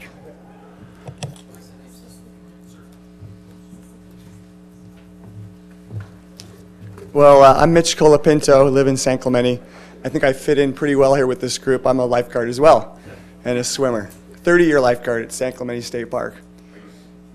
Are you going to be in the challenge? I would love to. There's. I just swam There the you go. pier on Sunday. Okay, you're in. The water's still a little cold, though. Okay. Anyway, so being a lifeguard and also a school teacher in San Clemente, I'm sure a lot of you know that I also have a surf camp down at Poche Beach. And I was here last year to talk to you about the situation. And I have good news. There was some crazy things going on. I'm like, I'm going to come up here and tell them good news. The beach is clean. The last couple summers, it's been amazing with the Falconer down there. The water quality is at A rating. We used to do our surf camp. We'd set up right there at the county beach and go a couple hundred yards down the beach away from the storm drain. We can run it right out in front. The water's clean. It's working. On top of that, we don't have the seagull droppings all over the beach that we used to have right before that had happened. So yeah, it's pretty exciting. I'm here to encourage all of you to vote to continue the Falconer being down there. But also, I was talking to someone in the audience, they left, but and this gentleman was saying that eventually they might be able to take all that water. There's so much water coming down from Forester Ranch, where I live. And with the drought and everything, it seems like a waste. It'd be great to reclaim that, and I'm sure you guys have lots of reasons why you're not doing it. But what he was saying was, you've got the filtration system there. It's the $3 million filtration system. It's working. The clean water's going in there.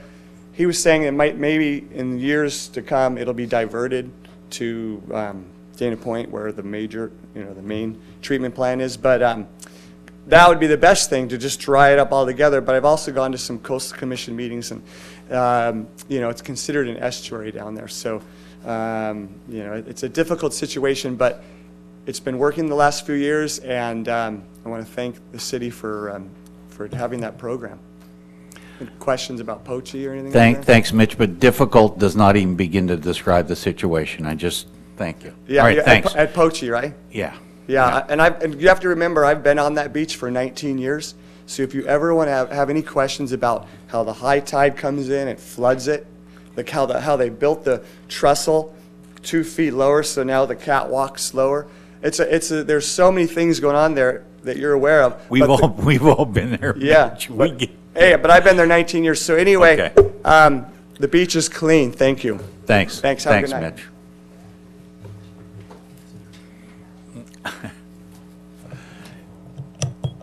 Anybody else? Anybody have any questions for Mr. Vonnegut? Go ahead. Go ahead. So the Clean Ocean fee expires in another, was it 4 years now? Would that be accurate? 2020. 2020, okay. Because, you know, at some point, and I'm glad we're able to attain this score. This is a huge turnaround for Poche, you know, to go from F to A in, you know, a few years. And, you know, one of the things that it would be really curious to do is to find out a way to just back out and test and see at some point. I appreciate we want to keep it clean, other items, but at some point, is there a way at the end of this contract to really see, you know, if there's a series of causal factors, if you can remove one thing, is it permanently abated, or is there, you know, is the intensity of it or other things like that that may be treated? I saw that and I'm like, that's a great result, but, you know, a lot of the time you have to test and see. And so in a few years when this comes back, or when the council goes, I'd like to see some way of you know, either discontinuing it for 3 months and seeing what the testing is, or doing something that really tests what that outcome is and see if it's truly the Falcon services that are contributing to that A score, or if it's a series of other things that happen to come online at the same time and we're just attributing it to the falconeering. That's what, you know, I wanted to ask the question. We've had, I feel like we had this discussion just last year, 2 years ago, the Falcons versus the Coyotes, and there's a very good reason why staff wanted to continue with the Falcons. So could you just refresh everybody? Sure. A couple they're obviously reasons. cooler, you know, first, yeah. So I The mean, fake coyote is pretty cool, pretty but cool. a couple of reasons. One is the coyote, if and when it's effective, and to you can call them whatever you want, but to the degree that the coyote is effective, and I would argue it's probably limited, because any non-natural fake thing, the birds will get used to. I mean, a natural predator is what they've been conditioned to and evolved to, and that's what's effective. That's why it's effective. And so there's that, and then even if it's effective in some degree, it's only effective to scare them from the immediate area where the fake coyote is on the beach. And we've seen what happens. We tried, if you remember a few years ago, and the very first pilot of the falconry program was with the birds tethered. They were not flying free on the beach. So it's the same thing, and we still had the gulls out on the water there, kind of bobbing up right in the surf zone. And we still had a problem. We didn't have the beach improvement. The following summer, when we had about half of a season of flying the birds free, we got a late start with the falconry program. That's when the grade went from an F to a B. And then last season, when we had a full season, it was an A. And currently, right now, if you go to the Hill of the Bay, you see it's an A right now. Now we want to get it started before we have a problem. So the answer is, at best, I think the fake coyote has limited effectiveness, and we've tried a lot of other things. We've tried the ultrasonic that seemed to maybe work for a while, and then they got used to that. And their natural predator is what actually scares them, and they have that recall that I need to be out of the area now because there's something that's out to get me.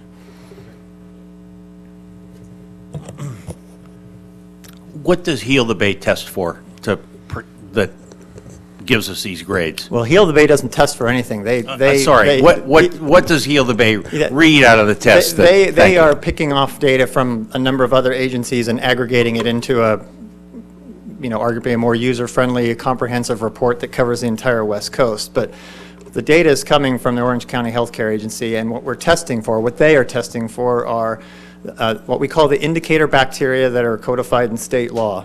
And there are total coliforms, fecal coliforms, and enterococci that there are certain sample limits. And so there's testing right offshore. And if any one of those indicators is exceeded, there's single samples, there's 30-day geometric mean samples, then that would cause a posting to occur or an exceedance of the standards. And that's all getting reported out by the county, and Heal the Bay, what they do is aggregate it into sort of their model to come up with a simplified rating scale, an A through F. And so that's where the A grading, and that is sort of like the respected, I mean, there is a science behind it, and it's acknowledged as that's a good indicator, no pun intended, of a simplified way to take all these various data points and come up with an overall rating. What's the quality of that beach? Is it high quality or low quality? And you report this at the Beach Parks and Rec Committee meetings. We've seen the report. Would you, can we get that included in a not a staff report, but a memo to the City Council with a little, couple of paragraphs explanation of just what you said right there, Tom? Background on the testing protocol and so A little forth? bit, Sure. yeah. Would you do that? And one thing when I read this staff report, though, and you say the use of decoys has only been tested in conjunction with an active falconry program. I wish we had done a little more testing with the coyotes and maybe moving them around once a week or something like that, because I've seen how effective these kind of things can be on golf courses. It's migratory birds that they're controlling, not seagulls, but do seagulls have a high season and a low season too? It does ebb and flow, and where they're kind of naturally around the area, and then they go away to fly, do whatever they do, and I don't know offhand what it is. They're not ubiquitous throughout the entire year. It sort of ebbs and flows. What we ask you to do is approval to run the falconry program during basically what covers the peak use periods at Poche, and it also coincides with this regulatory period where we get sort of this extra scrutiny, the AB 411 period. We don't do falconry year-round. We don't run the treatment system year-round. Basically, after October to April, we've sort of stepped back. A, because not that many people are at the beach. Standards change a little bit. It just is not the best use of dollars for the very limited use it gets during the off-peak seasons. All right, thanks, Tom. Anybody? I have a couple any more comments. questions? Okay. This sounds like deja vu. This was last year. We asked for more data. We asked about the coyotes, and we actually wanted to just use the coyotes last year, but we said, if you bring us more data, then we'll look at the birds for this year. We barely passed, it wasn't unanimous, I don't think, last year. So we have no data on this, and from last year. I mean, you're asking for it now, but we're asking to keep the birds off the beach during the high peak season and out of the water. And this isn't our beach. And I want to know why these are our birds, why we have to pay for it out of our clean ocean fee that barely, people really didn't want to pass that increase. And so I'm for trying the coyotes more and moving them around because we don't have the data to justify the birds. Well, my answer is we remember the comment, and my staff and I went over that, and the only data we have, anything objective, are the actual water quality sample results and the heel of the braid grades, and we can see. And basically, we did, in a sense, what Councilmember Brown suggested in reverse. We worked up to this program through a pilot. We know what we had before. We know what we had when we just had falcons tethered. That didn't work. And we know what happened when we let them fly free. Now, the coyotes by themselves, I think will be the same thing as if you just have falcons tethered. You're still, I'm convinced, are going to have the birds out there on the water. They're not going to be scared by a fake coyote on the beach when they're sitting there offshore. And so that, to me, is the equivalent of having when we had the falcons tethered. I think you'll see a decline in water quality. I can't guarantee that, and we could test it, but I'm sort of reluctant to, I wouldn't recommend to do that. I mean, we could stop and see it go down and come back up, but I'm pretty convinced that's the result you would get, so why would we want to sort of backtrack on the progress? So there isn't any other data short of doing a full-blown scientific study, but we would collect the same kind of data. We could do a little cause and effect to see if the coyotes work on their own, but again, I'm convinced that if they are going to be affected, it'll be limited term, only to deter birds from the beach. We'll see them offshore, and we'll see problems like we did, because we've sort of tried that in a different flavor. And then the other part of your question, Councilmember, is, so yes, Poche right there at the outlet, there's a part of it, that's a county beach right there. And then it's not necessarily a public beach, there's private beach, but anything from the wet sand is public. So our city boundary goes, Poche is sort of an area that's known locally, but yes, there is a county beach, the outlet, it's the county responsibility. We got into this protocol with the clean ocean fee because the runoff coming down, it's basically ours. I mean, you know, little small pieces. The landfill isn't contributing dry weather runoff. It all stays up there. It doesn't leave the landfill site. So that's how we got into this, about treating and starting to deal with the runoff. Still, we're having issues with postings.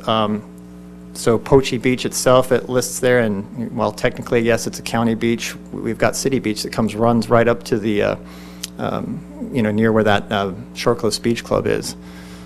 So that's really, I guess, more of policy direction if the council wishes for us to keep pursuing that. But you know, there is a history here, and there was going back to the beginning of the Clean Ocean Fee. This was the poster child, one of them at least, of why we needed a program to deal with this, and it took a long time to get to where we are.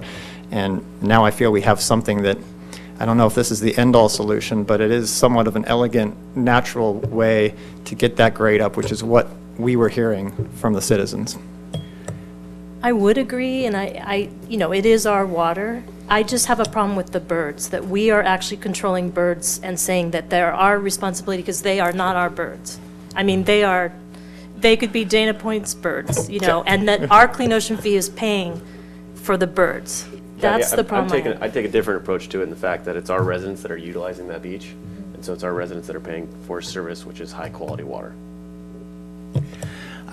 I have a hard time with this too, Kathy. I have a hard time with it every year because it's, you know, our treatment plant produces all this fresh water, which attracts the birds, and now we're paying money to chase them away. It's a very convoluted, difficult, well, like I said, difficult doesn't begin to describe it, but, you know, I'm going to support it because it's working, but my goodness, we have to have some more data next year because it's just not. It's 2 years from I don't know if we want to, you know, get an oceanographer in here or something because it's. I mean, the county's got ideas and we've got ideas, and it's so convoluted. I just have a difficult time with it, and I mean, I agree with you. We make the water that attracts the birds, and then we chase them away. And but so they're if we asking us to put keep birds out of the offshore also, and I just have a problem with that. The birds that land offshore come to drink the water. They stop and drink the fresh water that goes out the outside. Let's just move beside them. Let's move on here. We've got a lot of other business to conduct here. I would like to weigh in on the continuum of enthusiasm. I'm at the extreme high enthusiasm end of the spectrum. It's, to your point, it's the Shore Cliffs Beach, and water doesn't respect boundaries, and we owe it to that part of the community to make that a high-quality water experience. And I thank you because resilience and persistence are your middle name, Tom Vonnegut. So thank you for doing this. Yeah. I'll move the item. Motion by Brown, second by Ham. All in favor? Aye. Any opposed? One opposed. And I'm opposing only because we did not have the data. Gotcha. Thank you. Thank you, Mr. Bonnie.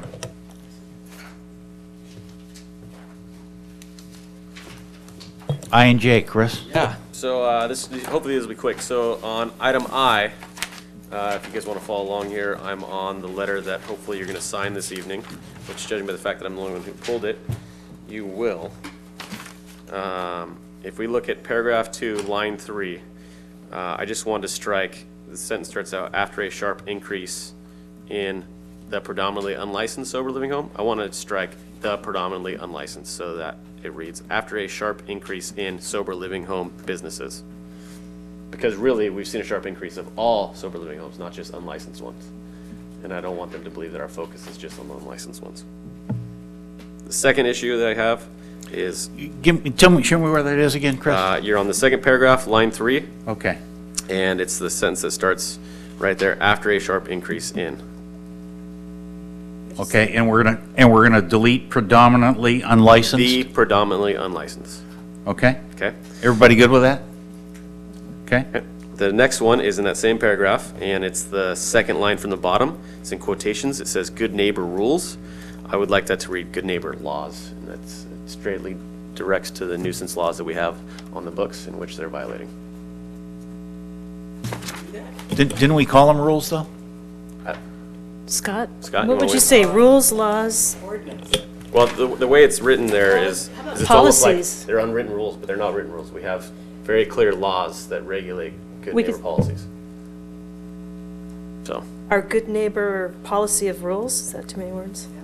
Yeah, I thought I'd like to strike rules and put laws. Mayor and council, if I could win, I like laws because there are common law nuisance laws that really aren't written out that we are enforcing in these cases. So I think laws covers the full spectrum. Thank you. Okay. Everybody good? Yep. Okay. With that? Okay. You gonna move it? Nope, I'm not done yet. On the next page. So on the 4th line down, the line starts out without question, and then it says recovering drug all the way to the at the end of the line. I would like stricken so that it reads, without question, the neighborhoods in which sober living homes are located could greatly benefit from adequate and appropriate health and safety requirements that are enforced at the local level. So strike from after the comma all the way through to and, the last and on that line. Aren't we trying to tell the lawmakers, though, that the people in recovery would greatly benefit from this? Yeah, but Not just I think the priority is because I think that's the crux of the whole thing, and it says that at the beginning multiple times. So I think the clarity is, right now, is that the issues that are being created. Yeah. Without question, the neighborhoods in which sober living homes are located could greatly benefit from adequate and appropriate health and safety requirements that are enforced at the local level.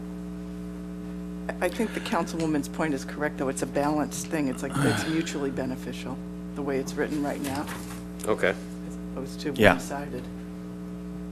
And I think all the other bills are using that language also. Yeah. All the ones coming up. Okay. I see your point, though. But do you see another way of saying that? No, Okay. I just wanted that struck, so struck. Or why don't you move this one, Chris, and then we'll get to the next one. I just had one question for the city attorney before I move this item. In light of the fact that we've had a lot of issues with mental health facilities and eating disorder facilities, there's no comment on any of those in this letter. Should we include those types of facilities as well? Mayor and council, as I understand the scope of the bill, it's on just the parameters of sober living. So Perfect. that'd Great probably be answer. for another day, council. Okay, so with the amended changes, the first two that were agreed upon, the striking the predominantly unlicensed and changing rules to laws, I move that. Second. There's a motion by Ham, second by Ward. Joanne, did you get those all? Okay, very good. All in favor? Aye. Aye. Any opposed? Passes unanimously. Okay. My next item is item J, and first issue I have is with the agenda report, the staff report, and on this background, on the third line, it states that the challenges deriving non-compliant residential treatment facilities are a strain on law enforcement resources. I would just like that to say public safety resources. So it's across the board strain on all of our public safety resources, not just law enforcement. Could we say on all public safety resources? That's what I, on just public safety resources, just Not the word all? Just Okay. public safety resources. This public safety resources encompasses all. So, and then going to the actual letter that we're gonna write on the second page of the letter, on the second paragraph, I struck the word unlicensed it's at the end of the first line, just like we did in the first one. So over the past few years, San Clemente has seen a sharp increase in sober living homes. And then the same rules to law change on the fourth line down in the quotations, good neighbor, struck the rules and intersected the laws. And then if council entertains, I'd just like to add the part about it has created a strain. Take the line from our staff report and just add that to the back. So the challenges deriving from non-compliant residential treatment facilities are a strain on our public safety resources. Just add that to the end. Add at the end of the next to the last paragraph. Yep. I'm trying to think if that's the best place. It could be added anywhere, I'm not. How about after the initial paragraph at the top of the page, instead of First over page the one? past, No. no, the second page? Okay. where it says this would strengthen monitoring efforts at local level and act Perfect. compliant. Yeah. Put it at then. Okay. That works. So, Joanne, did you get the verbiage for that? It's from our staff report on the second paragraph. Yes. Second sentence. Where are you putting it? In addition, I see it. Yep. So the verbiage would read, the challenges, deriving from non-compliant residential treatment facilities are a strain on public safety resources, period. And with those modifications, I'll move that. You good with those, Joanne? Okay. Motion by Ham. Second. Second by Ward. All in favor? Aye. Aye. Any opposed? Passes unanimously.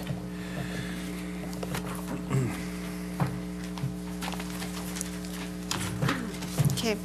The public hearing process includes a staff presentation, a presentation by the applicant not to exceed 10 minutes, and public testimony not to exceed 3 minutes per speaker.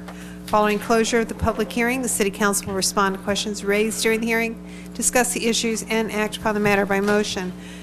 This evening's public hearing is a continued public hearing to consider changes to facility and park fees, permit fees, and program fees. What is this for? Before we head into this, what's this calendar here for? Oh, for the last item. Thank you. Got it. Good evening. So before you tonight are beaches, parks, and recreation fees. And so we do feel that if the fees tonight are approved as recommended, we would have approximately $52,000 additional in revenue, $43,000 for junior lifeguard program, and $8,000 in beaches, parks, and recreation fees. So the recreation staff has reviewed different fees, and we try to make sure that we are up to date and that we are cost recovery in the areas that we should be. And that we also are looking at some of the fees that maybe are outdated. So in the case of the library annex, because now that has been renovated and has been taken over by the library, we are recommending to eliminate that fee since we no longer have control of that area. Permit fees, we are looking to add a special event permit fee. Currently, there is no fee for applicants to be able to apply for a special event. Most cities do have a special event application fee, and so we're recommending basically to recover staff costs. We find that a lot of times groups will say, I really want to have a special event, and they're not really sure what they want to do.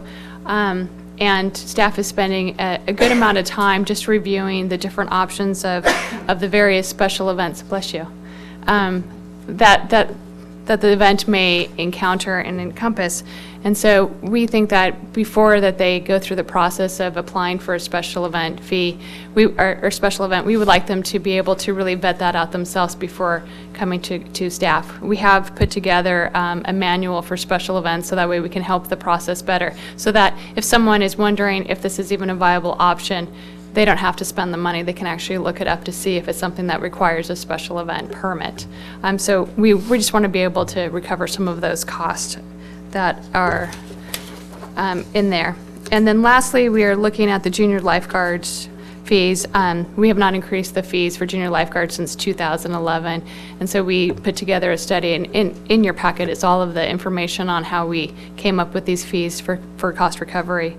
And so the recommendation is to increase those fees for residents and non-residents, and that will help to cover the cost for the service provided.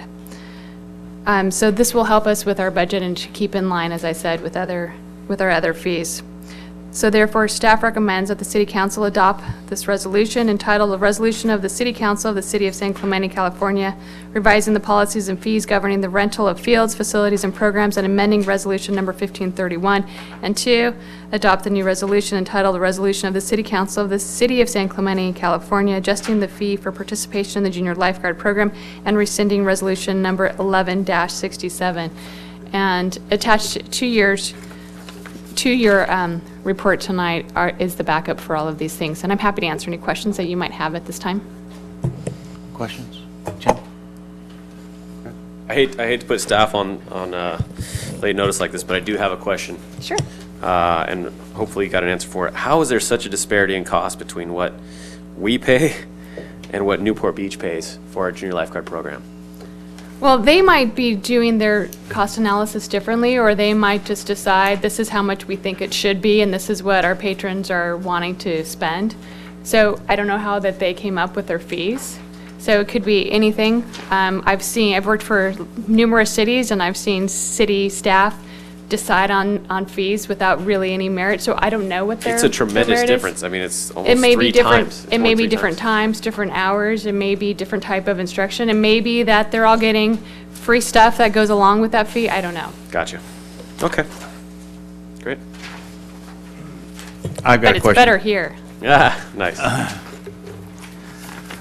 I got a question for you, Pam. In the last paragraph of the staff report, we did this because we want to keep these programs and services, quote, without being subsidized by the city's budget. Now, these fee increases that we made don't make everything cost neutral, do they? I mean, the city budget still continues to fund these programs. Is that correct? Sort of. And so if you really take a holistic approach and you look at every single thing that goes into any of our programs or any of our things, we could really even increase them more. For instance, if there's a special event, you could be including my time of analysis of looking at that. We're not including those types of fees into these right now. And so it's not going to pay for every single part of it every single time, but it does pay for the basic cost of putting on this program or this. Do you want to?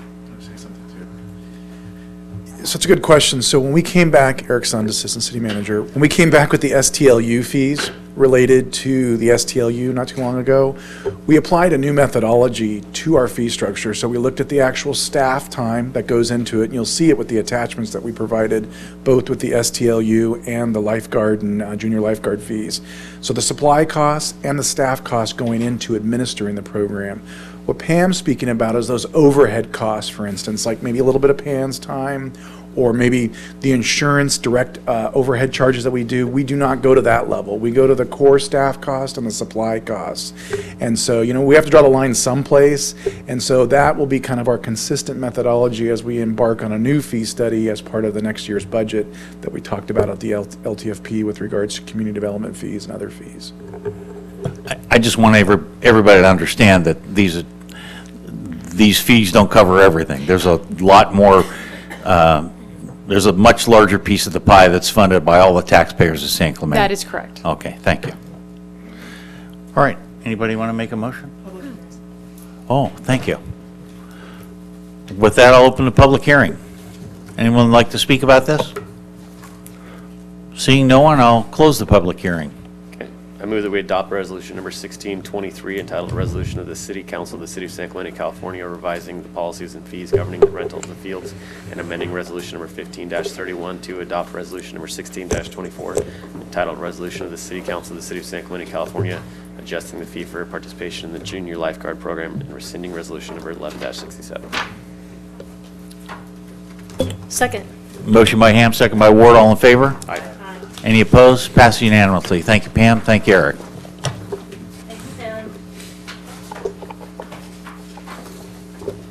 Mike, I knew you weren't leaving us. You couldn't do it. Next is a report from the Assistant City Manager and retired building official concerning proposed renovations for the 910 Calle Negocio building and City Hall relocation. All right, good idea. We're going to take 5. Keep Mike here a little bit longer. Okay.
All right, we'll call the meeting back to order, and Mr. Stun will proceed. So good evening, Eric Sund, Assistant City Manager. As you recall, during the workshop for the 2016 long-term financial plan, we brought up in the capital projects analysis an update to the Civic Center relocation, and we also provided a staff recommendation that we still feel is the most viable recommendation. However, council wanted to direct staff to come back and bring all the history back to the council in a council meeting. So the agenda report that you have before you is our attempt to bring back all the history and different studies that had been done over the last almost 10 years with looking at the different options for Civic Center relocation. One of the comments or the directions that was also given at the LTFP was to see if we could come back with any other recommendations in terms of options.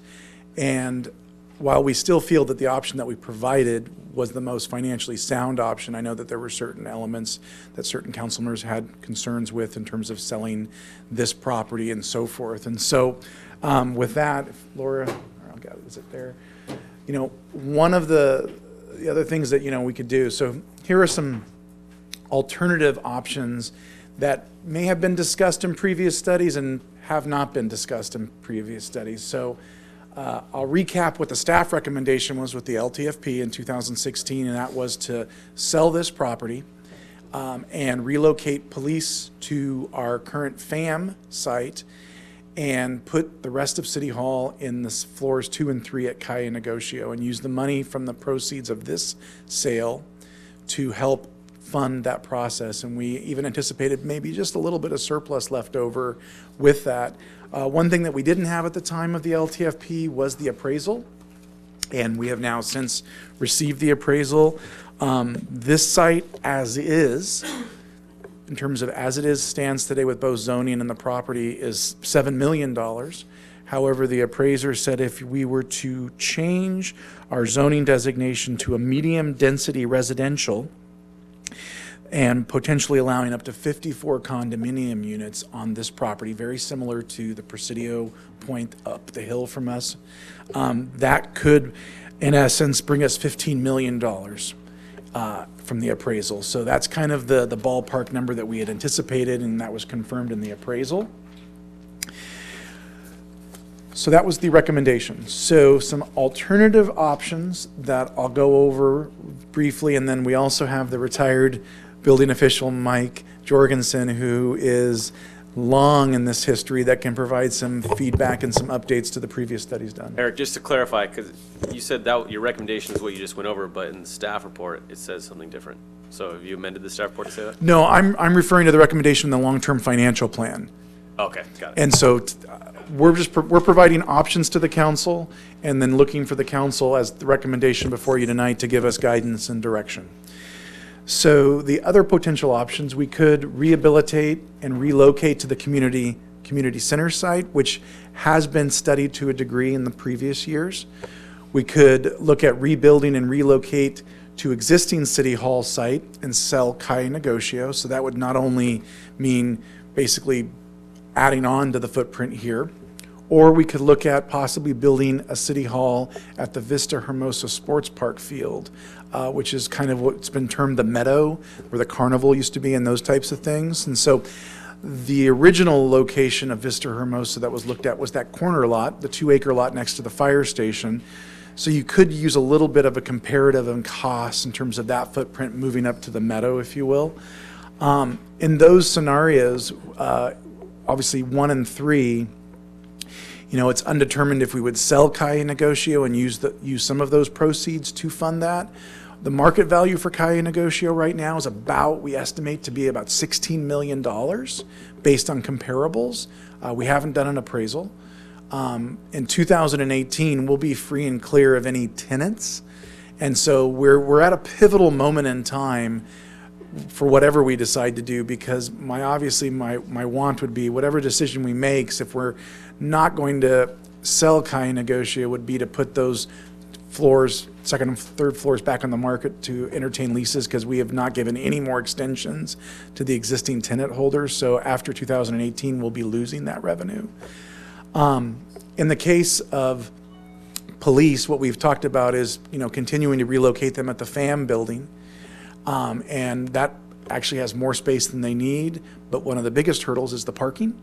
And one of the thoughts that we introduced in the LTFP was the vacant property at the water treatment facility that would actually could accommodate a police-secured parking lot for both the black and whites and their personal vehicles, and potentially I'll say a locker room bathroom, so the police could go with their personal vehicles, park in a secured lot, jump into their black and whites, and then if necessary, go to the station for, briefings and that type of thing. That's where they gas up their vehicles now at the yard. So I kind of, there's a lot of different options that have been looked at. I know both myself and the city manager, we do see a benefit to being in one building. That's always been something that we do agree that would be a nice thing to have.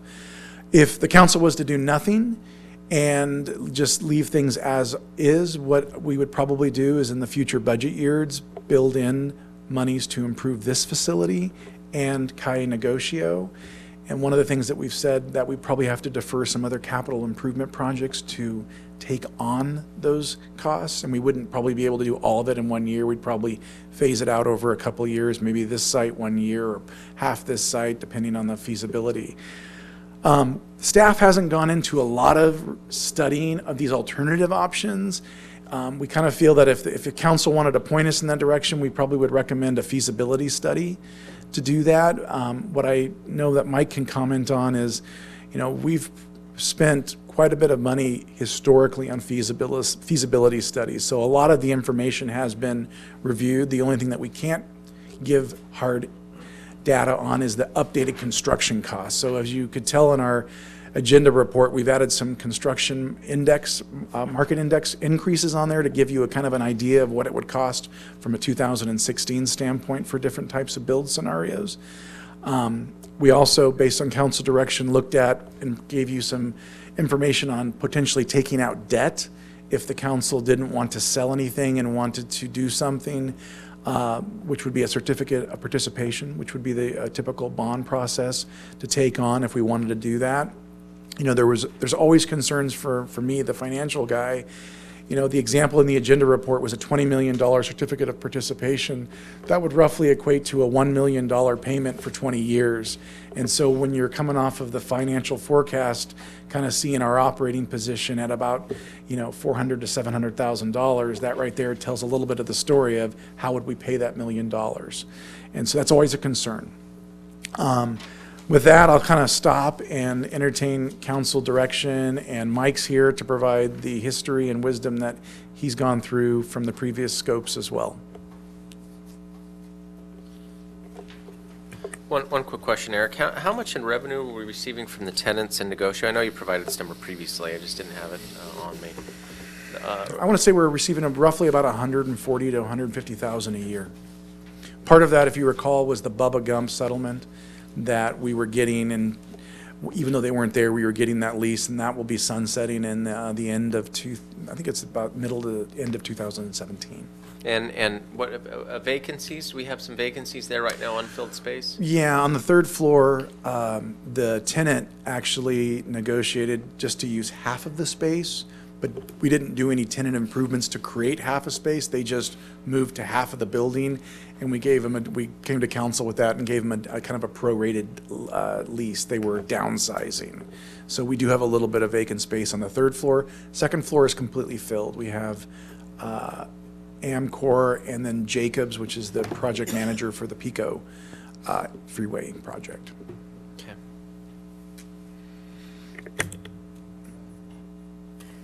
I had a question on, there was a mention of the historical slide in this area, and there was mention from one of the, I believe it was a 2005 report, that we should do a geotechnical study to determine if the slide is less than 1.5? Correct. And we haven't done that, correct? Correct, and what we did factor in the LTFP is we kind of gave a forecast of about $1.3 million, but we said, after a seismic study, that cost could go from 1.3 to about 2.5 if we had to take on those seismic retrofits as it relates to actually fixing the building.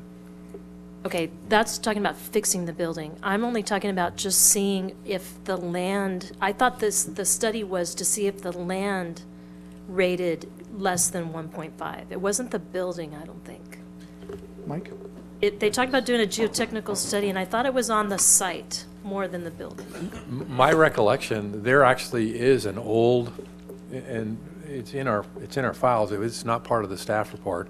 There was boxes of records on this issue, so it was difficult to glean what we could. But there is a very old geotechnical report that was done on this site, and it was available even when they did the original appraisal on this thing back in 2005, 2006.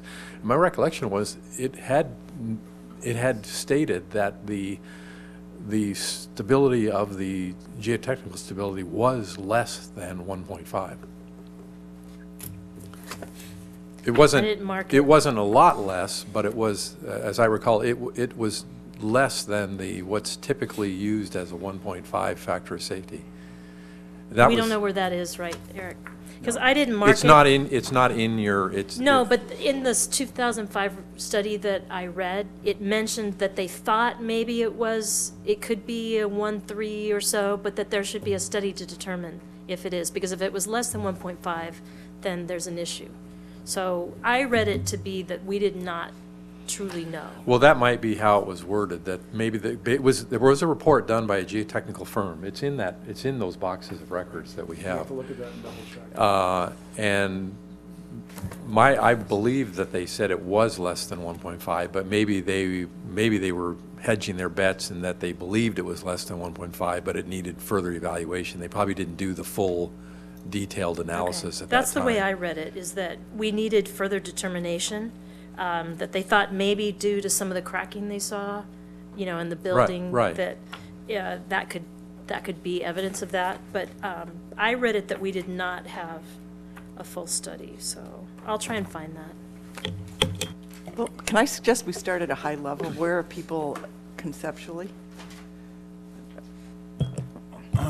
Well, I'll start that because I think, first off, I'm glad you came back for this, Mike. Second off, I'm glad we're doing this because I think it's important.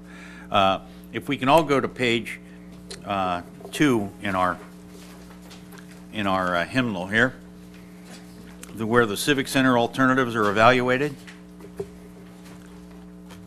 Let's just start crossing out ones that aren't acceptable. And I'll start with number 1 because of a price tag of $78 million on a built-to-suit downtown Civic Center. Is anybody interested in? Number 1, it's page 2, the very first. That's why I'm asking. That's the community center, correct? I think when it, because we're talking that's exclusively about Civic Center, right? The Civic Center alternatives?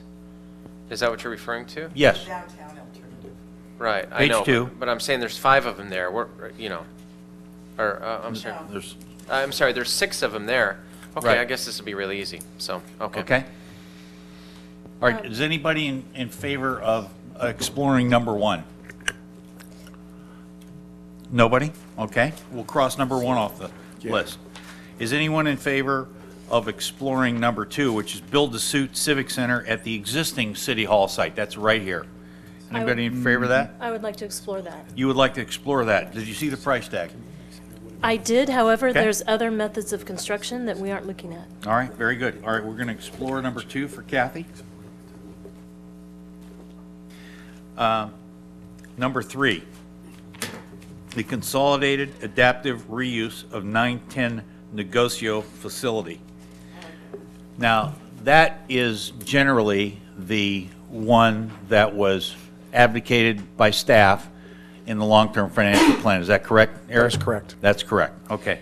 Can I clarify that? That was in the new financial plan. That is correct, But the staff 2016. previously did not, that wasn't their preference in these reports that we saw. In the previous reports, that wasn't their preference, but it had been studied to a degree. But that's the preference today.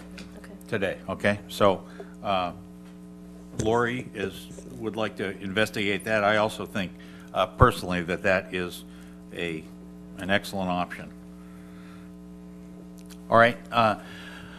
Number 4 is the Civic Center on the site, it says here on the 2.27 acres on the southwest corner of La Plata, we can take that to mean either that corner or the meadow site that's in the sports park. They're about the same.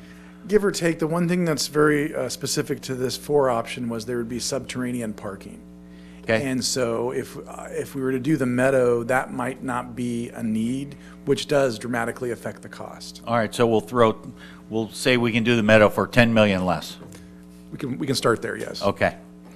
All right, is anybody in favor of investigating the corner of La Plata and Vista Hermosa or the meadow site for a city hall at a price tag of 54 or 44 million bucks? I am, but I Anybody? don't agree with the 54 million. Again, because of construction. Okay. I think we should Kathy's look at interested in investigating 4, okay? At least it's a municipal-owned site. It's our city site. It is. Okay, 5 you scratch. 5 and 6 used to be, but they're no longer viable. Okay. So we've got, we're down to 3 ideas. And before we step into these ideas, I just want to say a couple of things about what I think are some good ideas that we should all think about. And we've all read this report and we all understand it. We've talked about it before, but currently this building that we're in is in serious need of repair. Would you agree with that, Mr. Jorgensen? Yes. Give us a little background on that for just a little bit. Tell us some of the things that are wrong with this building. Well, included in the staff report, there was a reference to a building evaluation structural assessment report. It's attachment number 10, and it identified quite a few structural deficiencies, electrical deficiencies. What did that amount to? The total needs for fixing were identified as what, just for this building alone, it was around $5 million in needed repairs. Okay, and I'll remind everybody that the last time we fixed up an old building that we're currently in the process of, the price tag went from what we were planning to pay to a multiple of that, which was 3. I'm trying to remind you. Okay, One was built in 1928, the other one's built in 1960 something. So there's a disparity of 40 years there, Bob. So okay, I'm trying to make a point, Chris. That's all. That it's more expensive. It's $5 million in that estimate. Does anybody think it's going to be less? Raise your hand if you think it's going to be less than $5 million. Anyway, so we're talking about double that. It's going to be $10 million when we're done. You should be absolutely cautious of all the cost, probable cost estimates that are in here, because not a single one of them has been based on really fully developed design concepts. They're very rough schematic designs, and knowledgeable architects and cost engineers put their best guess in there, but until you actually have construction drawings that can be bid on, you just never know for sure. So certainly all these numbers, you have to have some caution in, don't fall in love with any of them as absolutely firm. Okay, all I'm trying to say is we're at about 10 million when we're all done, and we're at about $2.5 million for geotechnical issues that are going to creep up. So we're in the neighborhood of $12.5 million for staying here. I think the added value of getting all city staff under one roof is incalculable, but I think it's a gigantic number. I think the fact that the boss is in the building all the time is very valuable for any organization. It's not 100% essential, of course. Some organizations make do without it, but I think we've done that long enough, and I think it's time that we take steps to get the boss in the building with everybody else. So that, I think, is crucial. The idea about this is a great piece of property here. It's got a lot of history behind it. It's beautiful ocean views, all that stuff. I get it. However, we're talking about moving out to Negocio, which is kind of in the geographic center of town, not precisely, but closer to it. The police was a big issue when this first came up. We said, my goodness, what are we going to do for the police parking? We've got that issue solved. We've got a terrific alternative that works great, using that building out there and parking the black and whites down at the city yard where they go for gas anyway. I think a lot of the warts have been cured on this plan. I think it's something that we should really give serious consideration to, and I think we should sell this site. We're not selling the site at the bottom of the market like we talked about a few years ago when we talked about it. We're in a very strong real estate market, and let's face it, the city is not very good at being a realtor. We're just not very good at that. We don't get enough for our money, for our leases. We just don't. It's like renting to your brother-in-law sometimes, and you just never quite get full value out of that. And I don't want to be a real estate speculator. We're in a good spot. We got a great option. I'm gonna advocate for going forward with this thing for all those reasons. Now I'm done. Who wants to talk? I'll speak because I'm coming from a different approach on this. I think Bob, I'll disagree starting from where you ended backwards. I think we're an exceptional real estate company.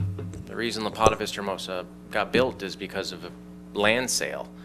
And frankly, the way we're going to finance the move over there is through a land sale. And we're currently not only getting $150,000 a year from renting properties, but who knows how much from cellular tower leases and from other real estate property income. And that's passive money. That's money that we collect without having to pay someone to accrue it and other items like that. I think we've been in the real estate business ever since we started, and that's primarily because we live in a coastal, our real estate are massive assets. We live in coastal California, and it's just the nature of the beast. And so I think that we've been very good at the real estate business, which is why I have deep concerns about walking away from, frankly, I think a very good piece of property. I also see a lot of, I approach this also very differently on the rehab of not only this property, but the other one, because a move and a rehab of that property triggers a lot of the same construction costs and estimates. And although we're, let's talk about, a rehab of the Presidio building. I'm sure it's an imposing number, $5 million in needed repairs, but not all $5 million needs to happen on day one. A phased implementation plan of construction, high priority projects, and other items could happen to make that possible. And whether or not the number would double in needed repairs, it's not an Ole Hansen, so we obviously know a lot more about this site. I think we'd be more certain about that. And that could be expensive, but I don't believe we ought to walk away from this site. I do agree that we need to take a better look at consolidating city staff. And when you talk about the bosses in the building, well, the challenges in our departments, the boss is always in the building. Bill's with his team, right? Cecilia's with her team, and that's their boss, right, who should be managing that department. And, I work in a company that has offices in 6 countries, and so I'm used to a diverse team. And frankly, you just develop strategies to deal with a stratified work environment. And even if we did consolidate over to Presidio, we would still have folks out at the golf course, we'd still have the city yard, we'd still have Beaches, Parks, and Recs department, and we'd still have a stratified system. We would just have James and some of the city staff relocated there. Listen, I'm going around, but the point of this is I think that one of the things I like about coming to this building is that it's paid off, and that we do have a lot of deferred maintenance on the property, but something we can schedule over time to pay for as we go, as well as the Negocio property. I do believe that Eric and James should be with where the bulk of the staff is. And so what I'd rather see is a relocation strategy for them over there, and perhaps having departments that could be relocated here who have maybe more autonomous or on their own. Maybe look at how to do that, or more importantly, implementing technology or strategies to mitigate for not having consolidated office. It's a well-known business practice, management practice, how to have a cohesive team environment when you're not all in the same building. It's just a matter of exploring that option. And, you know, I would rather pursue, frankly, a rehab of this building, a rehab of the Negocio space, bring those up to a higher quality, and then retain both properties. You know, I think that we're always talking about, you know, decisions in hindsight. I just don't think you walk away from a property like this. And I also have a problem of we have a valuation on the books regarding this property, but you know, who knows what that's going to sell at. We are in a prime real estate market, but we're also in an extremely expensive contracting market right now, and so it all kind of balances out in the mix. And so for me, I would rather see us look at developing strategies for improving both of the properties, maybe shuffling staff between those two. And if there comes to a point where after we've done significant amounts of rehab, perhaps it does make sense to look at maybe renting out this building, you know, once it's been rehabbed, and locating offices here and renting out this space, and then relocating staff fully over there. That's also an option. Who's to say that isn't a possibility down the road, that this facility couldn't be turned into an office space or some type of item where we could just have commercial tenants here, you know, who'd be operating out of here. So there's options all around, but the only thing that's clear in my mind is I don't want to dispose of this property. I think we need to figure out a way to retain it. I don't think we should cash in our chips. I think we should have a managed plan for fixing and rehabbing both, optimize management structure to be where the bulk of the employees are, and figure out a way to balance that, and then find a way to retain these assets that were provided to us by previous councils. And, you know, I mean, frankly, the purchase of the Negocio building is a perfect example, and subsequent buildings that provided not only income to us, but also space to grow. We don't want to be the council who's walking back from that. I think we really ought to retain what we have. Just my 2 cents. So I'm going to support Tim in exactly what he just said. And I'm taking a slightly different approach from it. And the fact is, it still gets to the same end and terminus, is that I'm not going to support selling this facility. Because what's going to happen come Thursday is Eric's going to print in there, City Council is putting City Hall up for lease, or up for sale, in order to fund their new City Hall. And the way they're going to do that is they're going to upzone that property, which is exactly what this council has fought to do in so many other parts of this community. And now we're going to say, it's not good for you to do it, but for us, when it makes sense, we're going to do it.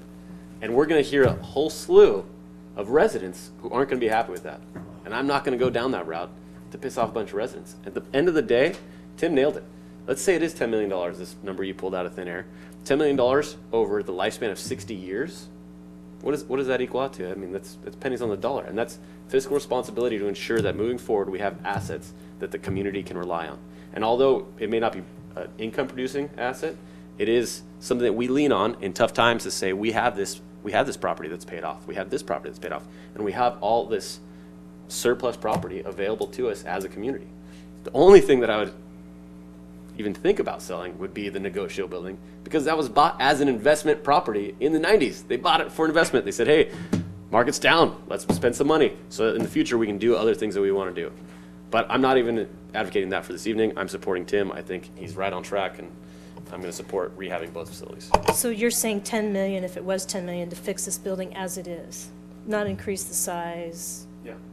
Okay. That's Bob's thin air number, just to be clear, though. Well, I don't think that's the right number. Bob just pulled it out. I think when I say that, and you know, just so to be clear on this, is do I say tomorrow we should drop $5 million on this building? No, but I'm saying that we can time, and just like a capital improvement program, that we just simply find, you know, projects. We've already done ADA improvements in here, but just find ways to improve it over time and bring it up to a point where it's a good working environment.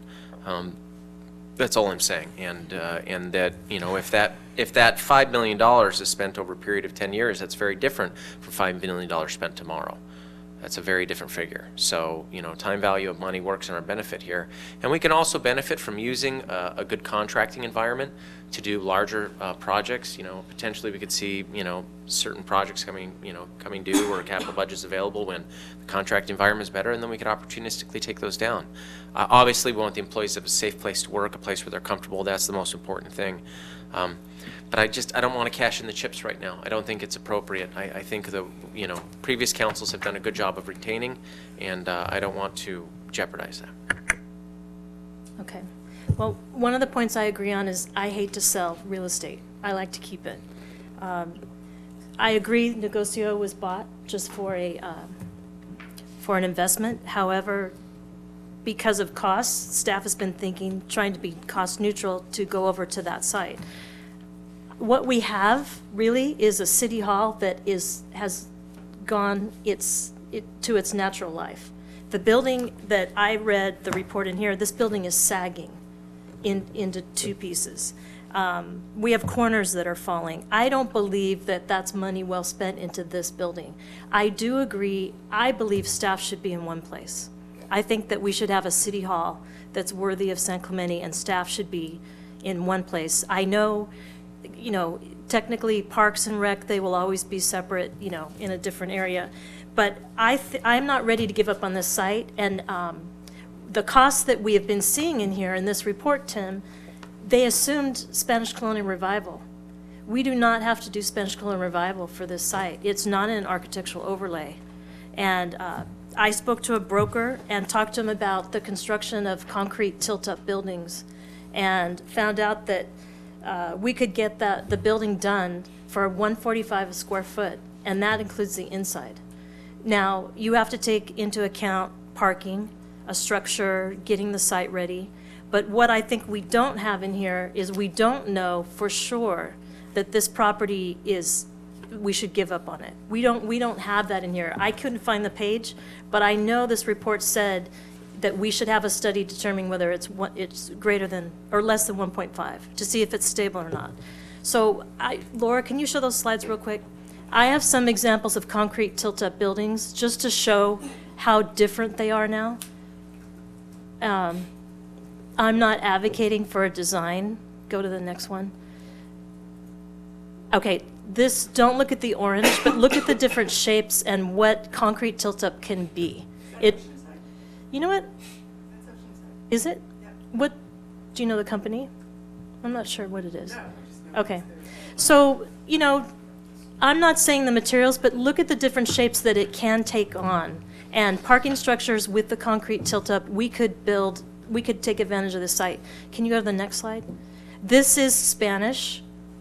That is a concrete tilt-up building. Can you go to the next one? This, interesting enough, is in Abu Dhabi. And I want you to look at the shape of the entryway. That is Spanish colonial revival. I'm just throwing that out that you can do that. Can you go to the next one? This building has different colors and different, they use different depths of the concrete to give it undulation, and it's a great looking building. How about the next one? This one I happen to personally somewhat like because it kind of matches the shape of our building now, and it is light and bright and airy. And what I've heard talking to this broker is that this construction is very affordable. It is also very durable, and they have guarantees up to 100 years. And the energy costs on these concrete tilt-up buildings are very low to heat and cool. So our costs that were assumed in here are not really our true options of what we have to do. And I think mid-century modern would be very nice for this site. And I'm not ready to give up on City Hall yet without really knowing the current numbers. I put in the square footage of what this report said that we wanted. It came out to like 7 million if it was straight 145 a square foot. And I know it's not going to be that, but I would really like to look at this first to determine if I don't know if, let's find out how much the study costs a geotechnical cost to see, or look in our records to find out if we know Kathy, you're what the site proposing is. building a new building on this site, is what Yes. you're proposing. Because basically, we have a city hall that is, the building is done. It's run its natural course, and it was built in 1960. I'm sure they didn't take into account, you know, the land, the issues with the land, and I think we should look into it. And I'm not willing to give up this site to go to Negocio and put all the money from this site into that, because then we're down one less property. But I do agree, City Hall should be together, all the employees should be together, and I think there's a good, with the way the site is, I think there's a good opportunity to have the police still below us, not maybe directly below us, but off to the side, their own parking garage. I think that maybe could be done, but concrete tilt-up construction was not ever considered in this. So just to ask a question, because Kathy made a point that this building has run its course. I mean, with these repairs, how much more time can we expect to get out of this building before we would be set with another series of repairs? Is this something that's going to be every 10 years we're going to have to spend that, and we're just sinking money into it more and more? Or is there some point where you have to demo it, flatten it, and start over again? Honestly, that unfortunately, there's nobody from facilities maintenance who's here to answer that question, but I think they could probably answer that question better than I, what the lifespan of a repair is. But I mean, any building needs, whether it's your home or your office building, I mean, there's constant maintenance that needs to be done. Hopefully, making the structural, things like structural repairs and giant electrical upgrades, things like that, one would think that those would have a fairly long lifespan, and then you'd settle back into just doing routine stuff like taking care of the roof and parking lot, like we do with any other building. Okay, so those sound like one-time repairs into the body, the foundation, and then but you still have to, I mean, those are costs we're going to experience on, okay, understood. I think it's important to note too, since we took on the endeavor of looking at different studies since 2005, 2006, there has been a little bit of deferring of maintenance in this building, because maybe thinking that we're going to change. So it wasn't until the last year and a half, 2 years, that we've kind of gotten back on the train with doing things appropriately. So we've just gone through an HVAC upgrade on this building because the HVAC units were so bad. But we have that study that was brought forward in the capital projects analysis by Ken Natz that talked about the needed repairs, and Mike touched on we needed to do the electrical, we need to do the seismic and the retrofitting. And so, we're a little bit behind the curve in keeping up with the maintenance of this building, and so we would have to do some catch up and then be proactive going forward to make sure that we maintain a maintenance plan to maintain our property. So I think what I was saying is, let's look into how much that construction might cost, because it may not be very much more to have an entire new building that would house everyone. Well, while we have staff here, to Kathy's point, this isn't in an architectural overlay. We don't have to do Spanish. Oh, we do because it's a public facility. I'd have to defer to community development to answer that question. That's how. No, I think that's in our general plan. I It's a public think you're facility. right, Chris. Yeah. My recollection is with the new general plan, there was something about public buildings being on Spanish colonial. I think. Now, whether that has to be. What section would that be in? I remember it being in there. Yeah. Did you put that in? You're right. Well, we can change that, but.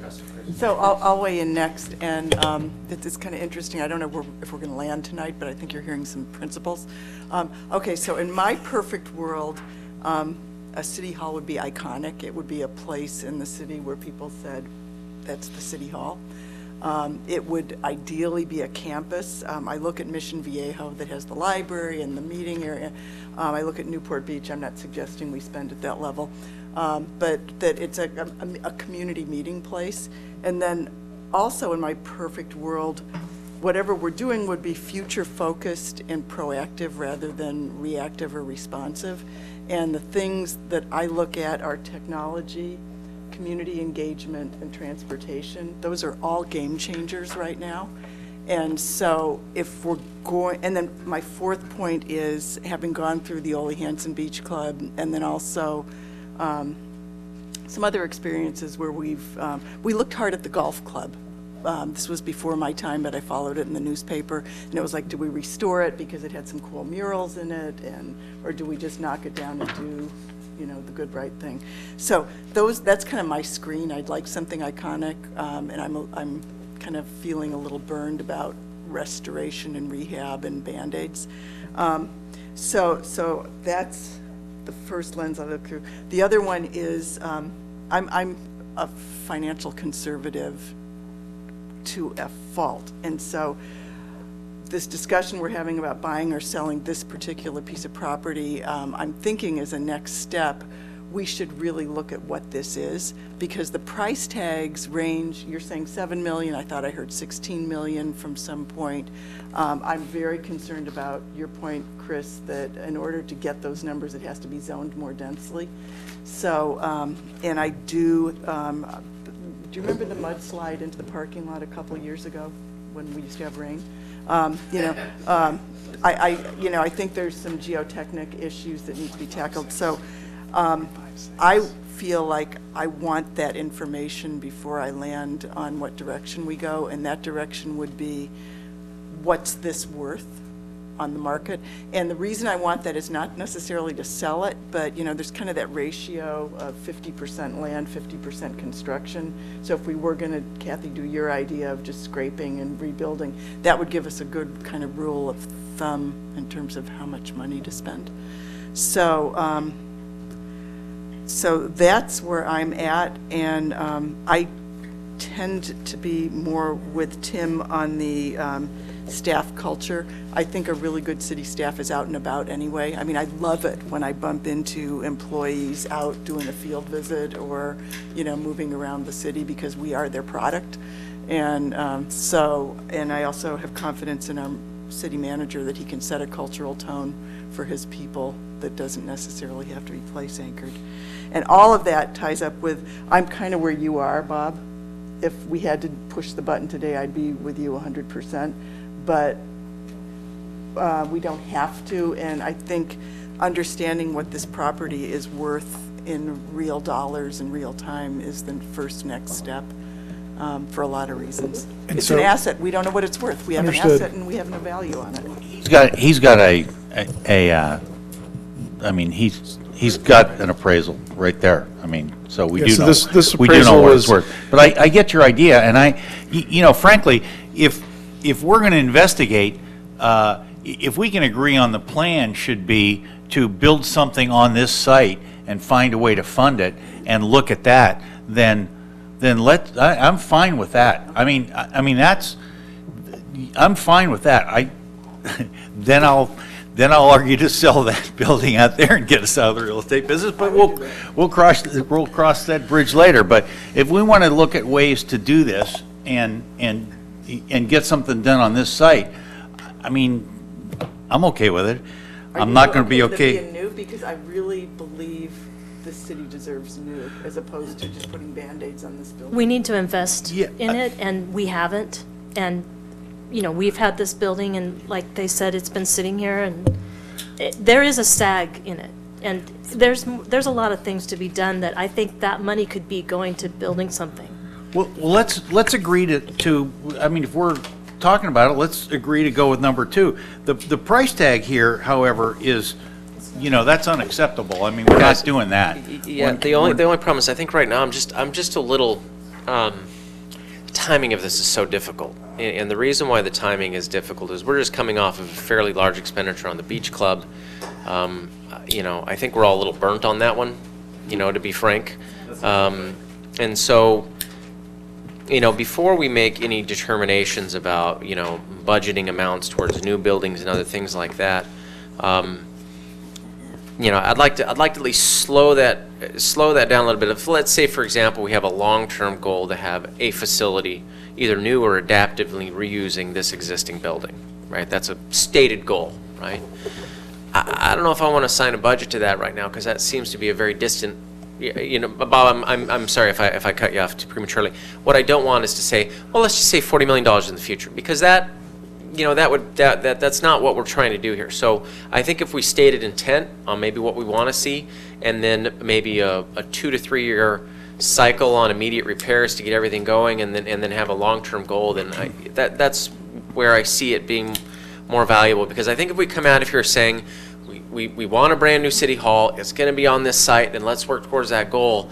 I don't think that everyone's going to understand what we're talking about, because that's not where we want to be. I think what we need to look tonight is make immediate decisions regarding facilities in these two properties. If we're going to vote to retain this, then we have to get these places to a condition where the AC is working correctly, and other items like that. And maybe that should be a short-term vote, and then vote to revisit, at some point in the future when we get there. Or if there's a way that we could restaff the building so that James could be over there where the bulk of the employees are, and then they could have other groups here, that's great. I think those are more immediate takeaways, with maybe a long-term goal without really defining budget-wise where we want to go, as much as maybe intentions for those, and we could develop it at that point. I just don't want to be handicapped by placing future vote. We're going to build a 40 million city hall on this site because that's what we deserve. I mean, that's just not where I want to go with it. I don't know if that's where we all want to do, but that's what I'd like to avoid out of this. Tim, I want to avoid that too. But what I want to remind you of is that we intentionally structured the leases to run out at Negocio so we could have this discussion and get something rolling on it. So we don't want to drag it out for 2 or 3 years. We want to do something and drag it out for 2 or 3 months and bring up. Can you do something in 2 or 3 months, James, to bring back not a plan, but concepts and a couple of ideas about maybe a more in-depth investigation of option number 2, to give us some more ideas about that, because we've got. I can't guarantee anything in the next 2 to 3 months. I think that we really have to sit down and put our heads together, Eric and Bill and Cecilia and I, and give that some thought. I think we also have to, as we go forward with, if we were to move forward with the city hall here on this site, an iconic structure, I think we also have to look at our staffing, because these numbers go back to 2006, and when I look at the budget document, we show a reduction of 19 staff members, 19 full-time staff members since 2007 have been lost. So, these figures right here are taking into account that we used to have over 200 employees, full-time employees, that we needed to find space for. Now we're looking for space for about 180. So we need to look at that. We need to look at those positions, where they're at, what they're doing, and what their space needs are. And maybe with the way technology has changed over the past 10 years, maybe the space needs have changed too for those positions. So I'm not sure we're really ready to go out and figure out what construction costs are, because I'm not really sure we know exactly what we need at this time. So I would rather have some direction to start looking at what kind of space needs we might need before we go out in that direction. Well, I think if we can agree tonight that the general direction is going to be, let's build something on this site. If we can agree to that, we've taken a gigantic step, and let's. Well, I would like you guys to come to that position too, because I think as the point you made about Negocio, we're running out of time there on the leases, and I would hate to miss out on any income stream that we might have there in the future. So if we want to step back away from moving to Negocio and give direction to staff to start looking at, let's make the improvements there, and let's start to lease it out in its full capacity so that we can have that income stream that we don't have right now, and we can ensure that it keeps coming to us. Is 5 more years sufficient for leases? Yeah, I mean, I'd feel comfortable with that. I think this process to build a new city hall is not going to be an overnight process. It's not like we're going to do this and bring you something and we're going to see something in the next 18 months. It is going to take some time to do. I think if you look at Newport Beach and the process that they went through, I mean, it's a long, drawn-out process. Sure. No, we're not going to spend $130 million on it. I understand that. But, it is not an easy process. No, I think we But I'm confident we can get the result where people are proud of this facility when we're all done. Yes. With a few less zeros. Yeah, I think there's a lot of interesting thoughts here. An adaptive reuse of this structure. Improving it, building on what we have, and creating more of a I mean, just using the existing framework but improving the interior. There's a lot of different ways to take that. I think that what we can say definitively is that none of us want to get even close to something like a $70 million price tag. And so whatever options we do, that's why I say adaptive reuse is existing structure, but just maybe finding a different way architecturally to improve it and give it that vibrancy. Because then we also wouldn't have to do Spanish colonial remodel if we did an adaptive reuse, which, I mean, because it's not a new facility. So, I mean, You can also do a general plan amendment, right? But all I'm saying is that we've done well with the real estate business, and we've done well in making these investments, and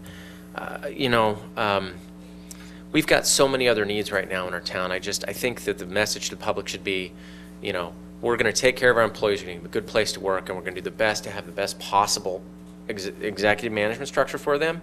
But right now, we're going to make sure they're comfortable in that, but we've got other priorities we're going to be spending on. And might I add, as you look at this, I really do care about technology, I really do care about transportation, and I do very much care about citizen engagement. So if, in terms of what's on, we don't need to be on the bleeding edge, but what's on the leading edge of those trends that might inform how we use the space. I read recently of a city building that's open 24 hours, and the public business happens during the business hours, but then there are evening programs, and there are folks that need a place from midnight to 6 to do whatever they need to do. Just anything that helps us think about the space in a 21st century way is important. All right, well, let's agree. Let's agree that option 2 here, built-to-suit Civic Center at the existing City Hall site, is the desired direction that this council is going to take, and let's ask city staff to bring us back a report whenever they can, and let's also understand the fact that we're not going to get anything done in the next few years, so let's also give city staff the authorization to go out 5 more years with the leases at Negocio. Are we talking about 5 years from 2018 to Yes. 2023? Okay, Yes. just want to be clear. Let me just interject here for 1 second, Tim. Just to be clear, so we don't send the wrong direction, which is exactly what Tim was talking about. I don't think we should use the term build to suit Civic Center. Let's just talk about existing site. Options at existing site. Okay, sure. I don't need Eric and Fred reporting that we're building, $160 million city hall at this site tomorrow. I didn't, So I that's what think they're gonna built get out to of. suit, I think. Nice. Is it going to be the Chris Ham Well, building? it might Because be you're going to write the yeah. check for it. Thank you, Chris. That's very nice. I read the Sun Post and the Well, Times. a I know how build-to-suit they means that somebody make is going to have stories. a blank site and somebody builds something to suit us. That's what a build-to-suit. So I think that you explore existing options. Existing options at this site.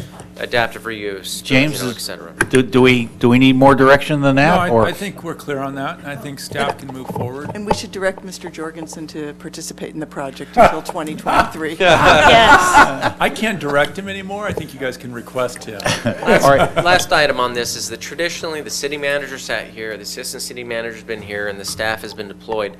I do see value in maybe having James relocate where the body of the staff is. Listen, we're stratified everywhere, but That's like asking me to pick which one of my sons is my favorite. you told me which one of your sons was the best. No, I'm just kidding. There's only 2. No, I'm kidding. It's terrible. I don't know that for a fact. And the other thing about that, we do try to schedule meetings and other events over at Negocio, but we have important functions over here, whether they be the clerk's office, the finance office, or HR. And just because we don't have the staff members here doesn't mean that the important stuff isn't happening here. Plus, the community is already conditioned that when they go to City Hall, they come here. And, so that's part of the reason to be here, to be responsive to the public. So, but I do love Bill and Cecilia, and I miss them, so. All right. Funny, Bill was saying he didn't miss you at all. I That's know. weird. I want to clear up. I want to clear up a couple of things. So we're all good with number 2, and we're also existing site, and we're all good with leases out for 5 more years to 2023, understanding that it's going to take a while to get this done. Everybody okay with that? Does that include the fire station? You're referring to the FAM location? Yeah. We had told FAM, because they had brought proposals to the council, but we had put them on hold based on these discussions. We will regenerate those proposals back to council to vet those at a later date. Okay. Do we need a vote on that? Are we okay with consensus here. We've reached consensus We on reached something. consensus. I just want to say to Mike, thank you very much for Yeah, hanging around. here, here. I know you didn't have to do this, and you did this on your own free will, so thank you, sir. It's much appreciated. Yeah. And I would like to make a motion that as a token of our appreciation, we all give Mr. Jorgensen our books on this subject so that he can keep them forever. So he can heat his house for the next. Here's mine. I have it all right here in a little iPad.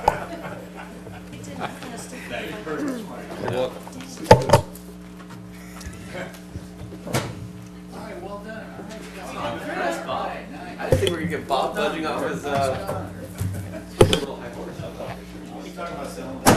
I know. So where are we at? Okay. Next item is report from the Assistant City Manager concerning the possibility of installing donated pet waste bag stations on public property. Can we, I'm sorry, Pam, can we move your item up, fellas? Would that be okay? And then Pam's going to be here anyway. Well, she is, sorry. So we're going to pull up the other item. So Yeah, I'll is that give okay with everybody? Is that all right? Yeah. I'll give a quick summary before I turn it over. So our financial advisor, Fieldman Rolap, Jim Fabian's here, and our bond counsel from BBK, Warren Diven, is here as well. What we're bringing forward to you tonight is the refinancing of the Forester Ranch CFD. And so this was kind of a really good idea that was brought forward from our financial advisor in terms of being able to refinance the existing CFD without adding more time to the term, and the cost savings would be passed on directly to the property owner as part of their Mellow Roos. And so tonight, we're basically looking for council's approval. Jim Fabian's here to give you a brief presentation of the process of the refinancing, and then Warren Diven, like I said, from BBK, our bond counsel's here to provide any input or answers that you may have to questions. So with that, I'll turn it over to Mr. Jim Fabian. Is it important to say, can we assume that we've read the staff report and? Yes, ma'am. And Let's hear from Jim, just for a second. Okay. Yeah. Okay, thanks. well, thank you, Mayor, members of the City Council. Jim Fabian of Philbin Rollup. As Eric said, we're here tonight to start a process of engaging the council with a couple future actions that would result in a refinancing of the 98-1 project, which is known as Forster Ranch.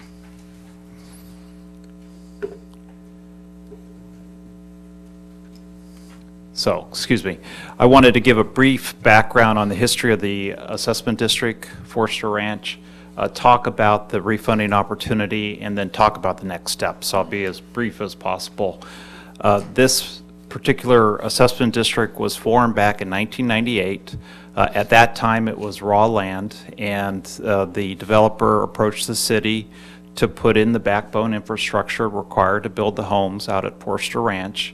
The city formed an assessment district, and the lien was placed on the property, and bonds were sold at that point back in 1998, and the proceeds of the bonds were used to build the public infrastructure for the development of the homes at Forster Ranch.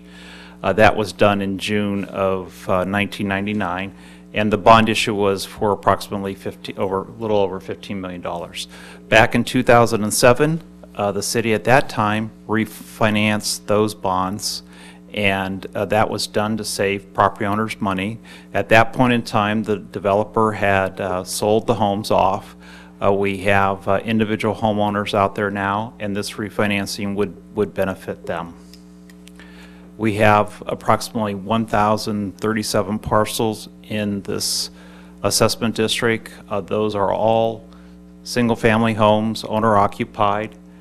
The total value, when you look at those 1,037 homes, is $879 million. That's based upon the current property tax roll values of Orange County. So we have significant value for this particular assessment district. There's approximately $10,490,000 of debt left on these bonds. And out of those 1,037 parcels, we have 19 delinquencies, which is very insignificant when you look at it from an overall percentage. And typically those delinquencies are taken care of with the payment of the second property tax payment, which was due on April the 10th. In today's current interest rate environment, rates are still very good in the municipal bond market. We are working with a lot of clients to refinance debt, to keep the term the same, and to do this to pass on the savings to either the city or property owners.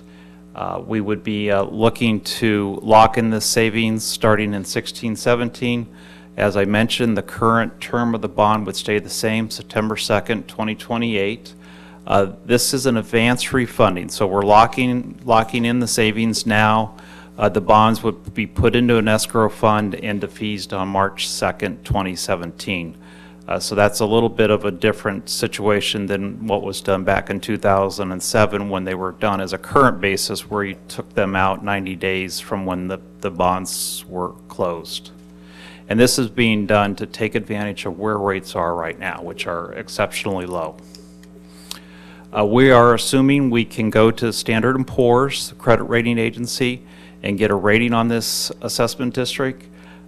The credit features of this particular assessment district are very strong. As I mentioned, 1,037 homes, $879 million of assessed value, a lien of about $10,490,000. So we have very strong fundamentals. We anticipate this being rated an A- from Standard & Poor's, which makes it a very strong investment grade credit. We would be looking at closing the transaction on June 30th. As I mentioned before, the redemption of the bonds would happen on March the 2nd, 2017. This is just a schematic of showing the particulars of what would happen with the refinancing. We would go and ask for a 50% in cash, 50% in a reserve fund surety for the debt service reserve fund, which is for the benefit of the bondholders. On the bottom there, you can see that we're looking at roughly $150 per parcel. That's per year for the remaining almost 13 years that we have left on the particular assessment district, and that's about $157,000 a year, and that's a total savings of $1.8 million. Tonight we have in front of you a resolution which would start the process, which is legally required to be adopted by the City Council. It would also appoint your team. This is the same team that was used for the issuance of the bonds for the Marblehead CFD, and this would put us in a position to move forward with the refunding. Again, as I mentioned, this would be to take advantage of current savings, lock in those savings now. We'd be coming back in front of the City Council for final approval at the June 13th City Council meeting. Happy to answer any questions. Well, there's some key numbers in there, certainly $150 a property owner per year. So who would take credit for this? Whose idea was this? It's James and Eric's. Okay, very well done, Mr. Sun. Thank you very much for serving the residents of San Clemente with this. Who would like to make this motion? All right. Thank you, gentlemen. Thank you. Where we at here? I just want to thank Warren for coming down from BBK, our bond counsel, as well. He was here, but didn't have to come up. I move that we adopt resolution number 1625, entitled Resolution of the City Council of the City of San Clemente, California, making preliminary determinations declaring intention to issue refunding bonds for proposed reassessment district number 2016-1 and ordering a report thereon. I'll second that. Motion by Ham, second by Baker. All in favor? Aye. Any opposed? Passes unanimously. Thank you very much. And the residents of Forster Ranch, thank you.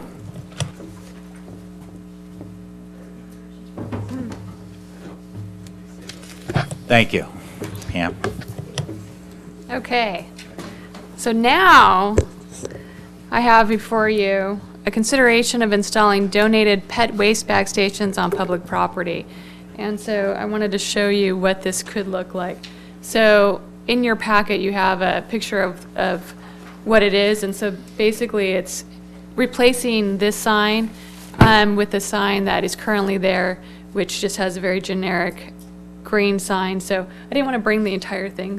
It's a bit cumbersome. But as you can see here, what we're proposing, or what the company is proposing, this right here is, thank you, this is my assistant Vanna. And so as you can see here, it has this station generously sponsored by, and they just put a I don't know, QR code, but this is just a placeholder, is what I was trying to say. Vanna, you're not supposed to talk, you're supposed to just point. Vanna never talks, bro. Vanna's role's Don't expanded you over the watch years. Don't you Wheel guys watch of- or is TV it not anymore? Wheel of She does Fortune? talk now. But not when she's posing. That's true, that's true. It's only when she's asked the question.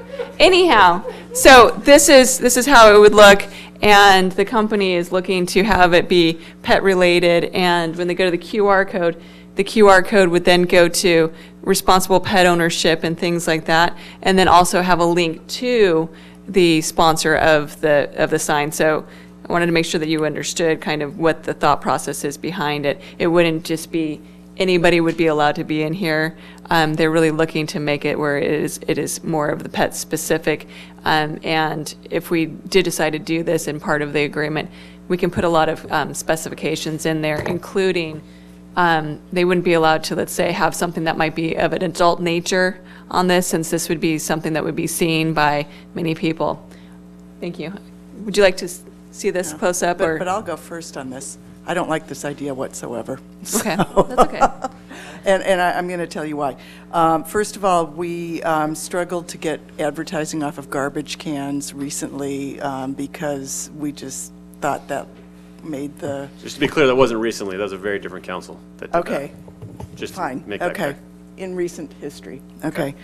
Secondly, those involved with the beach trail have been ferocious about sign blight and keeping it as natural as possible. And then thirdly, speaking with people involved with Ocean Fest and also with the Friends Foundation, there are people lined up around the world wanting to sponsor our beach. And to give it away for to save $5,000 just does not seem like a sensible decision on any level. So if this council decides we want to sell advertising on the beach trail, at minimum, we need to do a request for proposals and find out. I understand this is a new business in town and that, they make cool signs for Sea Summit and this, that, and the other thing, but to save $5,000 a year to allow advertising on the beach trail just doesn't roll up for me. And next, I'll tell you how I really feel. So, no.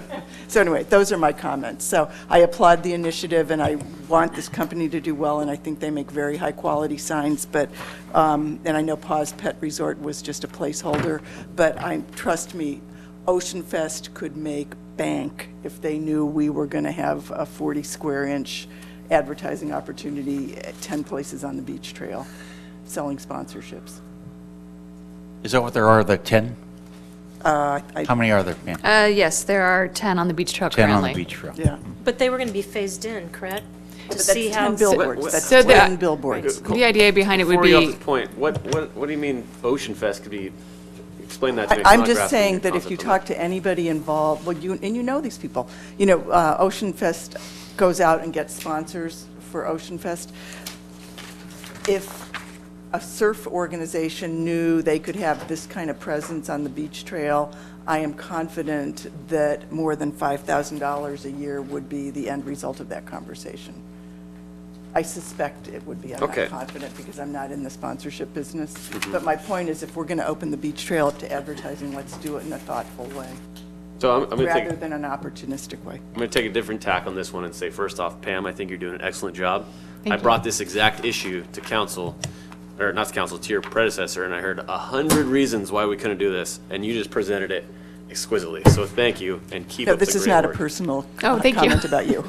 That being said, but that had nothing to do with your comment. That's my comment to you. I think you're doing a fantastic job. So I don't know why Lori wants to think you're not doing a great job, because I think it's fantastic what you're doing, even if she doesn't appreciate it. Okay, Chris, please don't say things like that into the record. That's not how I feel Okay. about Pam Passo. I'll let you So, speak. keep Lori, your humor we're done with for this. Can we 11 speed this o'clock. thing up along? Thank you very much. I'm comfortable with going out to RFP if Lori seems to think she has somebody who's going to pay more than $5,000 to do this, but I'm not going to say we're not going to do it because I think it's a fantastic idea. So I'll support going to RFP if that's what the council wants to do, but I'm comfortable with the $5,000 annually. Well, I got a question. Who, if this says Paws Pet Resort on it, who does Paws Pet Resort pay to get their name on the sign? They would be paying the signs company. Correct. Okay.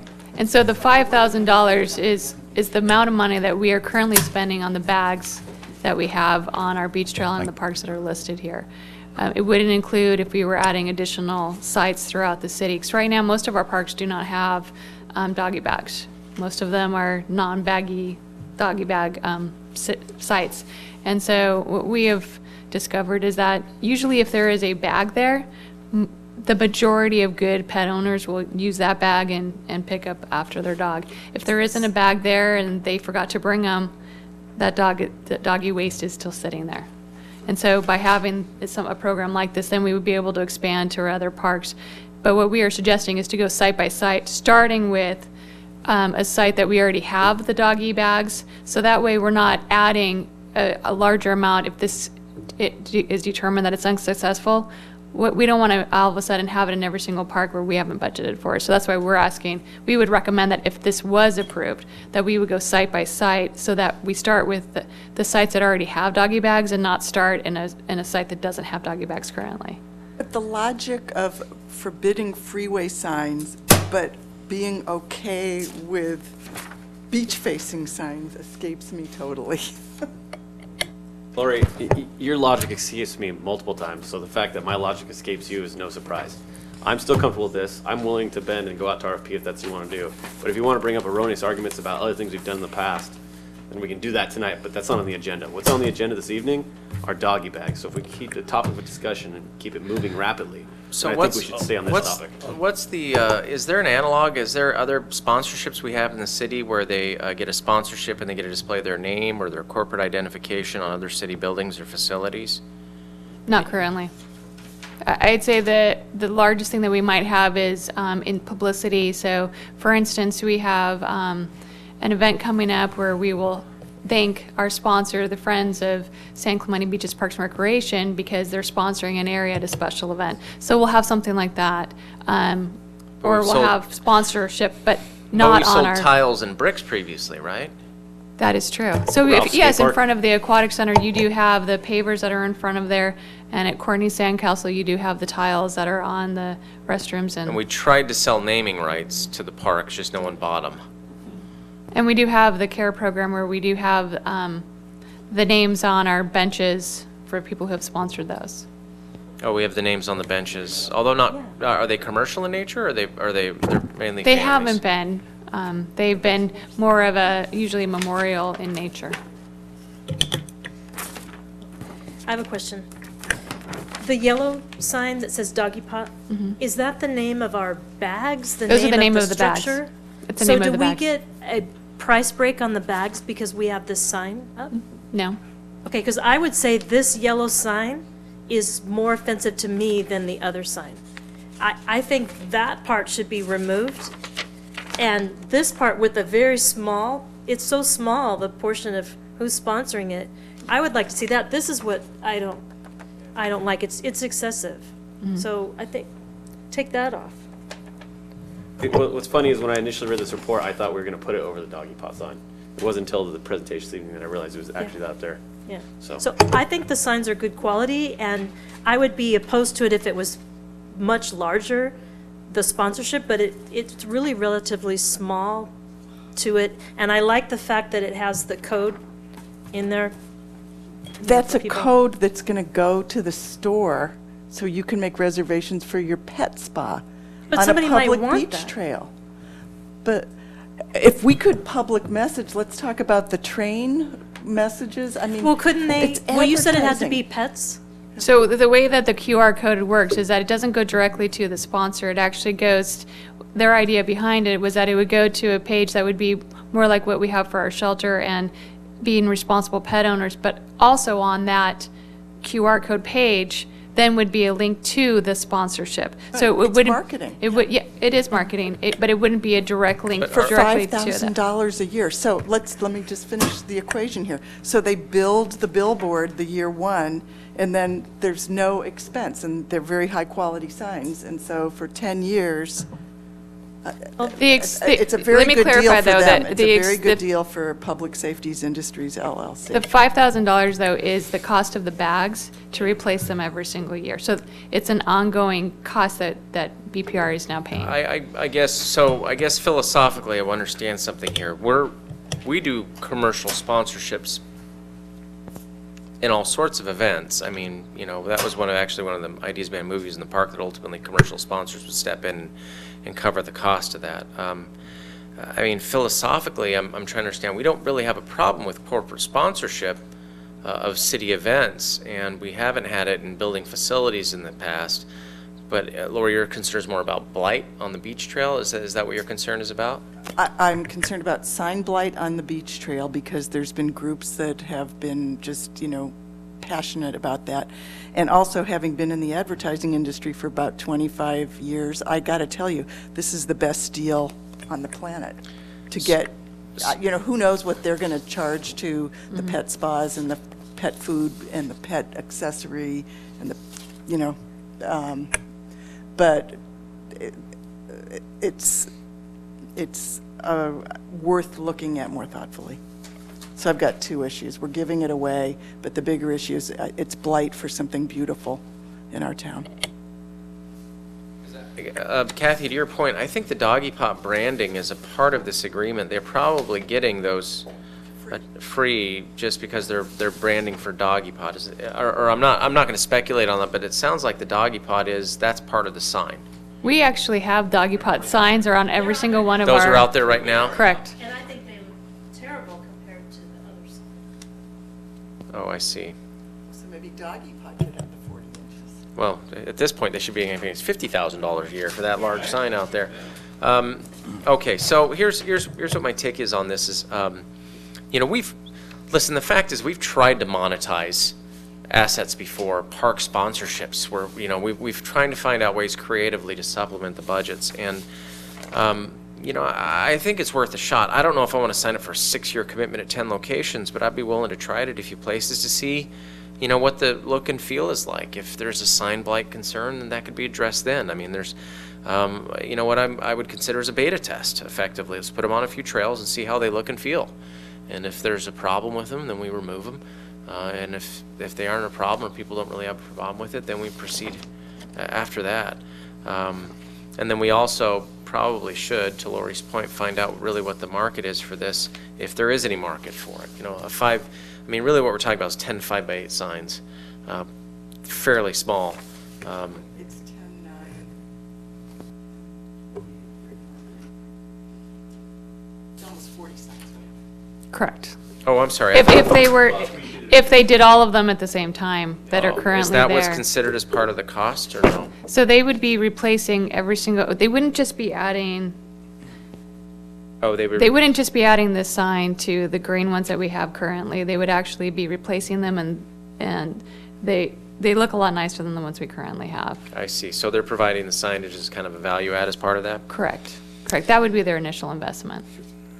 Yeah, I'd be willing to test it out. I don't know if I want to replace 40 signs at this point, but try it out on a few and see how it looks and feels at the beach trail. See, ask for resident feedback on it, and give it a shot and see if there's some value in it, and revisit it after 6 months and see if there's any concern. If you have a lot of people that are coming here saying commercialization of a public asset, then we can address that at that point. And then also, I wouldn't mind also taking a look at what would be appropriate in terms of cost, what we should be charging. I mean, give credit to them, they brought an idea to us, but that we may be able to get a little bit more value from it in terms of money. I think long term, to Lori's point, we should be extracting as much value as possible out of these types of arrangements, as they're pretty unique. So that's my take. I say we try a few of them for a period of time and see how it works.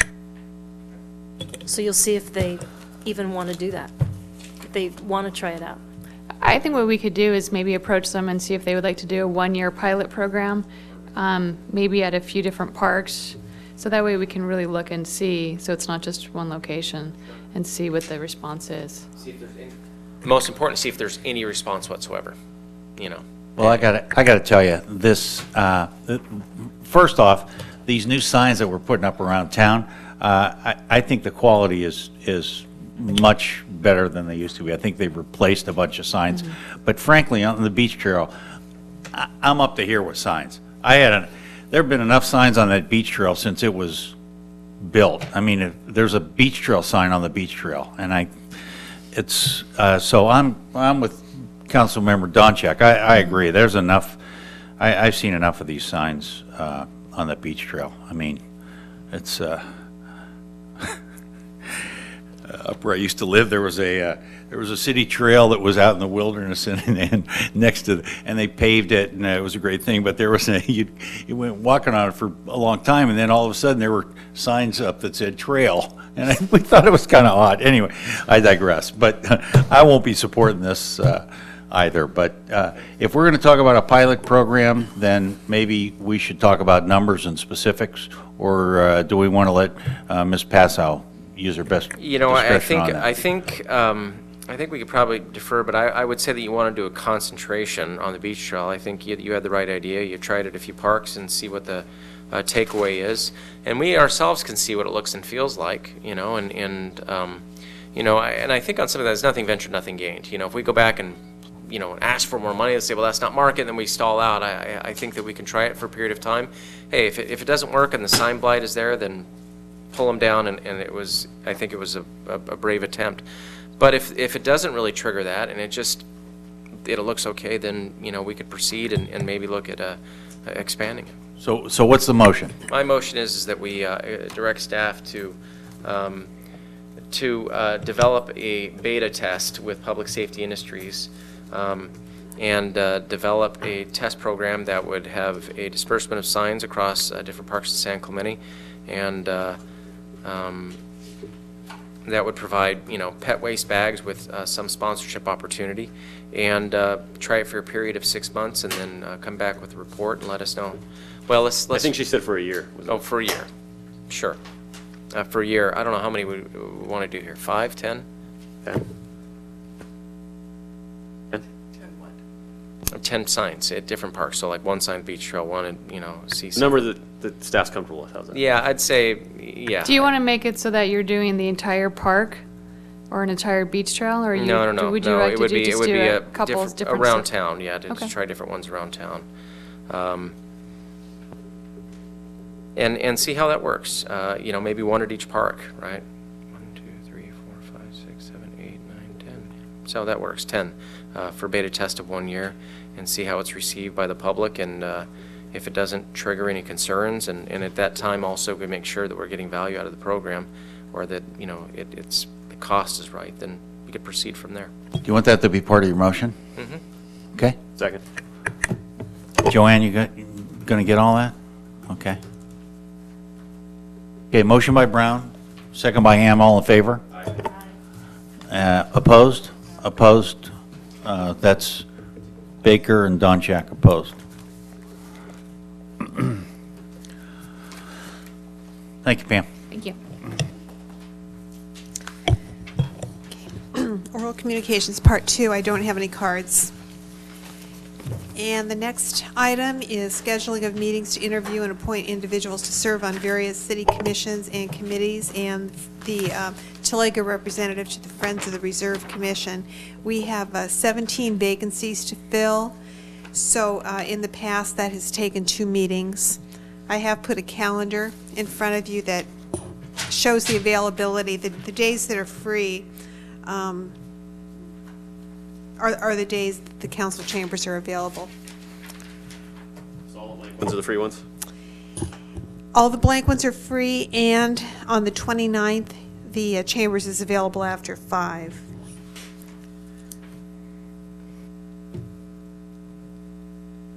I'm available June 1st.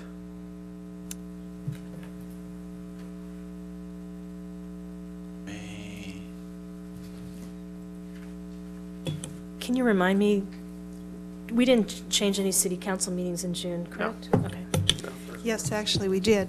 Oh, we did? In June? Yes, I knew there was because two. the first Tuesday in June is the primary. Oh. So we're having the council meeting on the 13th. So the council meetings are the 13th and the 21st. Okay. The 13th and 21st of June? Yes. The 13th took the place of the first Tuesday. Gotcha. That's the primary election. So June 1st, anybody have any issues? We start at 4 normally? Whatever time you like. June 1st works. I couldn't be here till 4:30. I'm good at 4:30. Let's make it 5 then, huh? 5 o'clock, Are we splitting this up into 2 days, or are we going to knock it all out? Okay. 17. It's 17. always taken two Okay. in the past. So the first and second, maybe? No, I think that's fine, because our next meeting is until the 13th. And then, if I'm not I'll mistaken. be out of town on the 2nd. So, unless it's early, but. And our meetings in May are the 3rd and the 17th, so we're going to have a break of almost a month between the council meeting and. But it's nice to have that break so we can Yeah, actually well, go out of town. Believe me, no doubt there. Maybe we should schedule these around our meetings when we have to be here. We could potentially do maybe the first, well. I like that idea better. What's that? I Schedule like them- Kathy's idea better, instead of having this, schedule them around closer to the 13th and 21st meeting, so that we group everything together. So if we're going out of town, we can make a break. I mean, you could do it the 15th and 16th, that's a lot of meetings. I can't do the 15th or the 16th. Well, there goes that. So we're back to the 23rd. 1st, the What? 9th. 23rd, 24th. Is there a reason that we have to do it at this facility? Joanne, remind me again? For recording purposes, or? No, it's not necessary. It's for the candidates that are coming, this has always been where we've done it. We don't want that kind of confusion. Okay. How about the 5th and the 8th? I How- mean, the 1st and the 8th. How about the, Oh, the 8th works. Oh, but the 8th, they have stuff going on at City Hall. Yeah. Wednesday. Yeah, it's planning commission, DC look study at your, session. look at this calendar here. 1st and 9th? Oh, no, do we hear 9th was no good? Let's scratch the 1st, that's wrong with the off 1st? on its own. No, that's. Why, what's that matter? Because we actually have the time off, but we're not going to get the time off if we schedule interviews. Oh, I also. see what you're saying. So I'm trying to schedule Oh. them around where we are going to be in town for sure, so. What are the We don't 23rd get and breaks. 24th happening? How about the Friday. June 20th?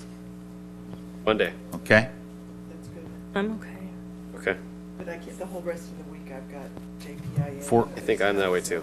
4 o'clock, Okay, what was that day again? 20th, The 20th? So now it's 4 o'clock? 4 o'clock with everybody, okay? So the first one away?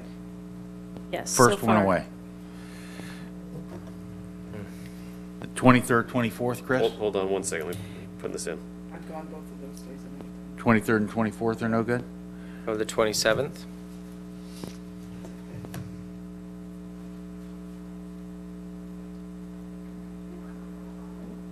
I can do the 27th. It's a Monday. Laura, you said what day you have JPIA on that first? The 22nd is JPIA. What's the 23rd? Does anybody have anything going? I'm out of town the You're 23rd, 4th, and 5th. Okay, the next one was what, 27 you guys said? 27, 28. No, I'm on duty both those days. 29th? 29th's a good day. Yeah, that's only available after 5. It's okay, 5 o'clock. Is that okay? 5 o'clock Wednesday. Okay. 20th and the 20th. The 20th at 4 o'clock, the 29th at 5 o'clock. 29th at 5.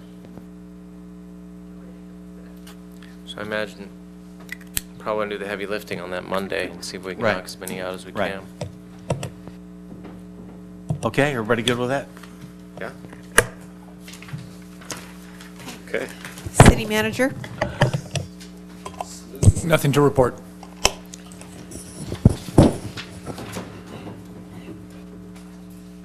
City attorney? Nothing more tonight, thank you. Got one more. Next item is postponement of hospital closure request. I want to, before we talk about the hospital, I want to talk about some financial issues. I asked if you read the paper, there were some issues in Placentia where some money a large sum of money got embezzled.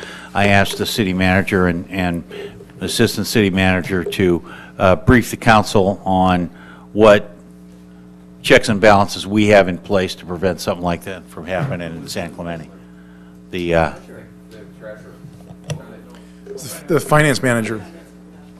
Would you brief us on that, please, Eric? Absolutely. Thank you. So, Mayor and council members, the city of Placentia, their financial manager had embezzled upwards of about $4.5 million through wire transfers.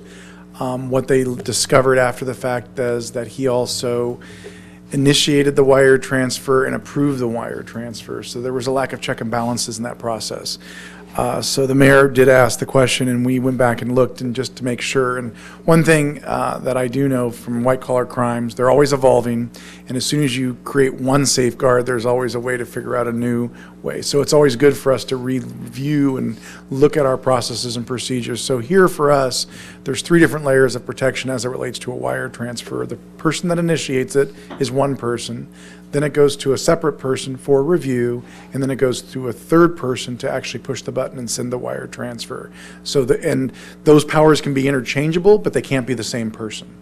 So we have appropriate safeguards in place, but one of the things that we're doing is we're reaching out to our financial institutions, primarily Bank of the West, who's our financial bank, to look at their procedures on their side as well to make sure, because, you know, once we wire the money, it goes to the bank, and so we want to make sure it's protected there as well. And so we're waiting for them and a couple of other banking institutions that we work with to come back and give us their protocols and safeguards, and we're wanting to make sure that they still exist and they haven't changed and they're still in place.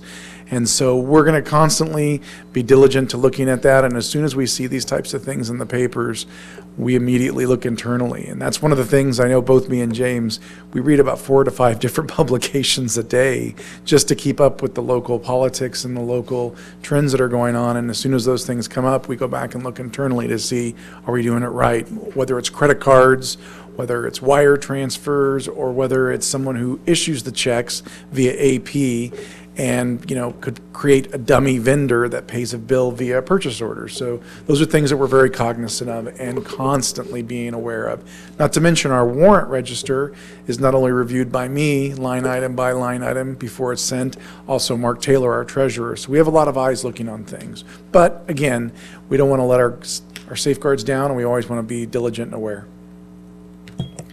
Thanks, Eric. And when you hear back from the financial institutions in a couple of weeks, I'd like to have an update on that. Absolutely. Thank you very much. Okay, thanks. And now we can go to the hospital. So as you're aware, we have the hearing on April 29th. That's for the hospital closure as part of the process with the OCEMS.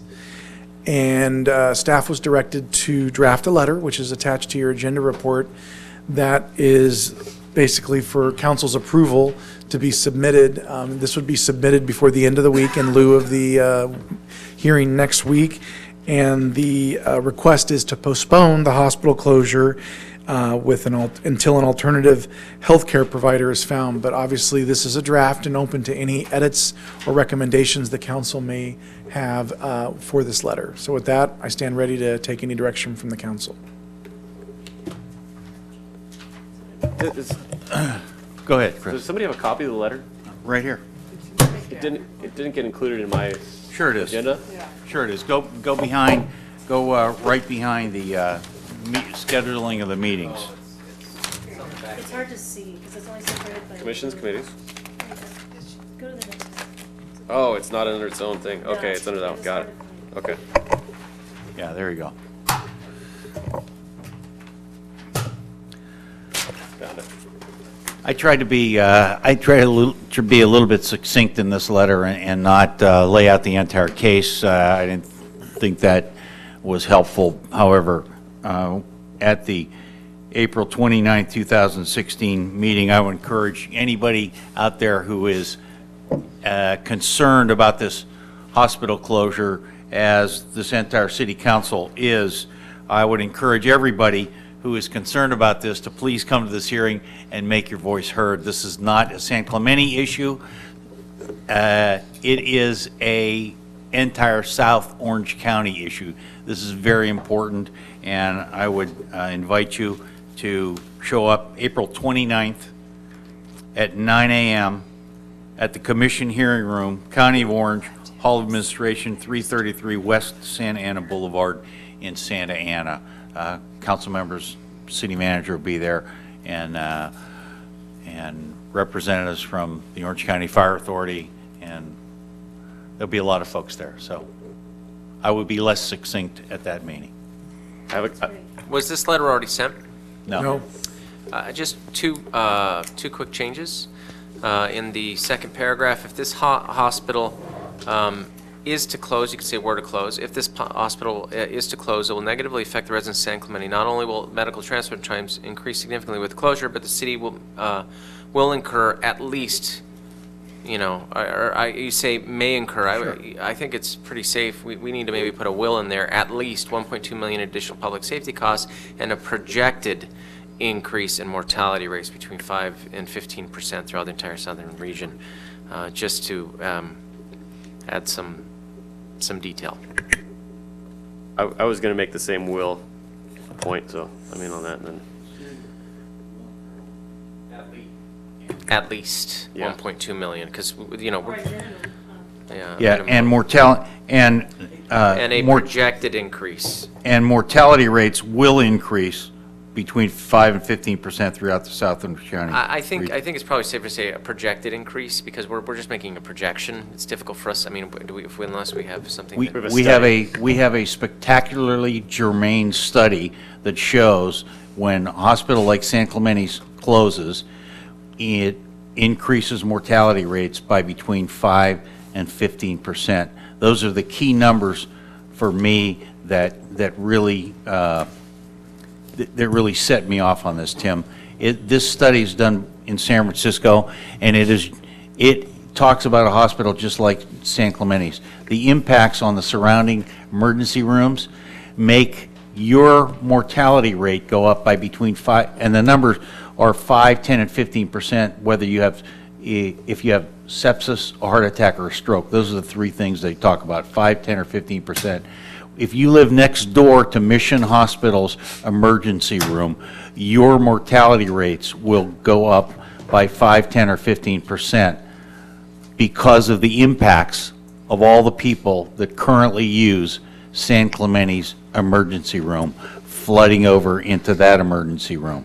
So it's in it, and the study is germane. It is right on for this hospital. Then potentially, I think the changes here and increase, I would say just the city will incur at least 1.2 million additional public safety costs and increase mortality rates between 5 and 15%. And mortality rates will increase between 5 and 15%. Sure. Yeah. So my question might be on the copy list, because we have supporters in a lot of places.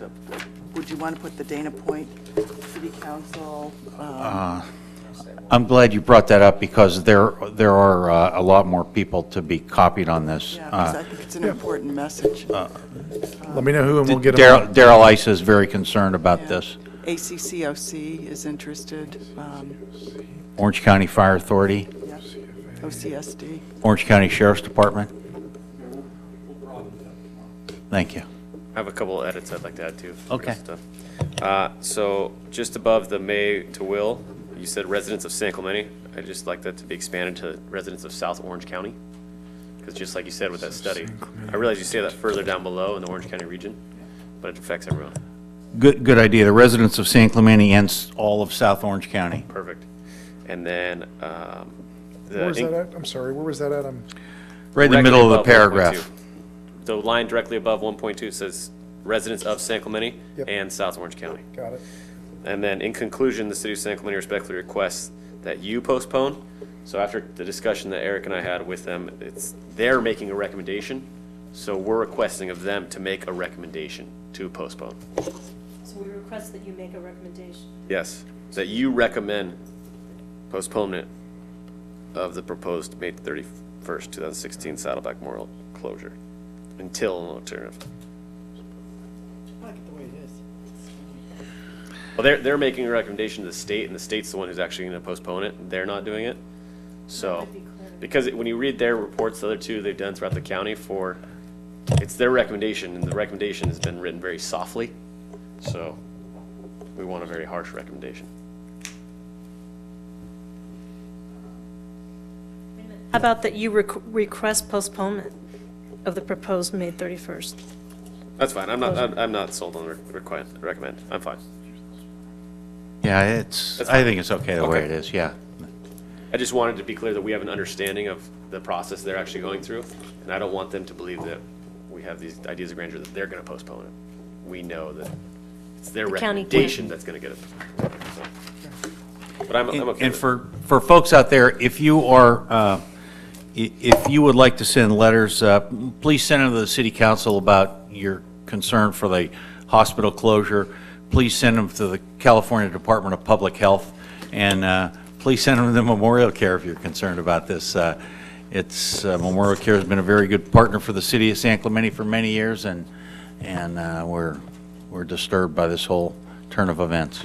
And Mayor, the notice of hearing is on our webpage on latest news, so you can go to the homepage of the City of San Clemente, www.san-clemente.org, and go to latest news and click on the notice and get all the information for the hearing location, time, etc. Okay, thank you.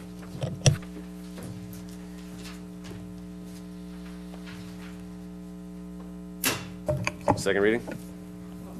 I have a council member item.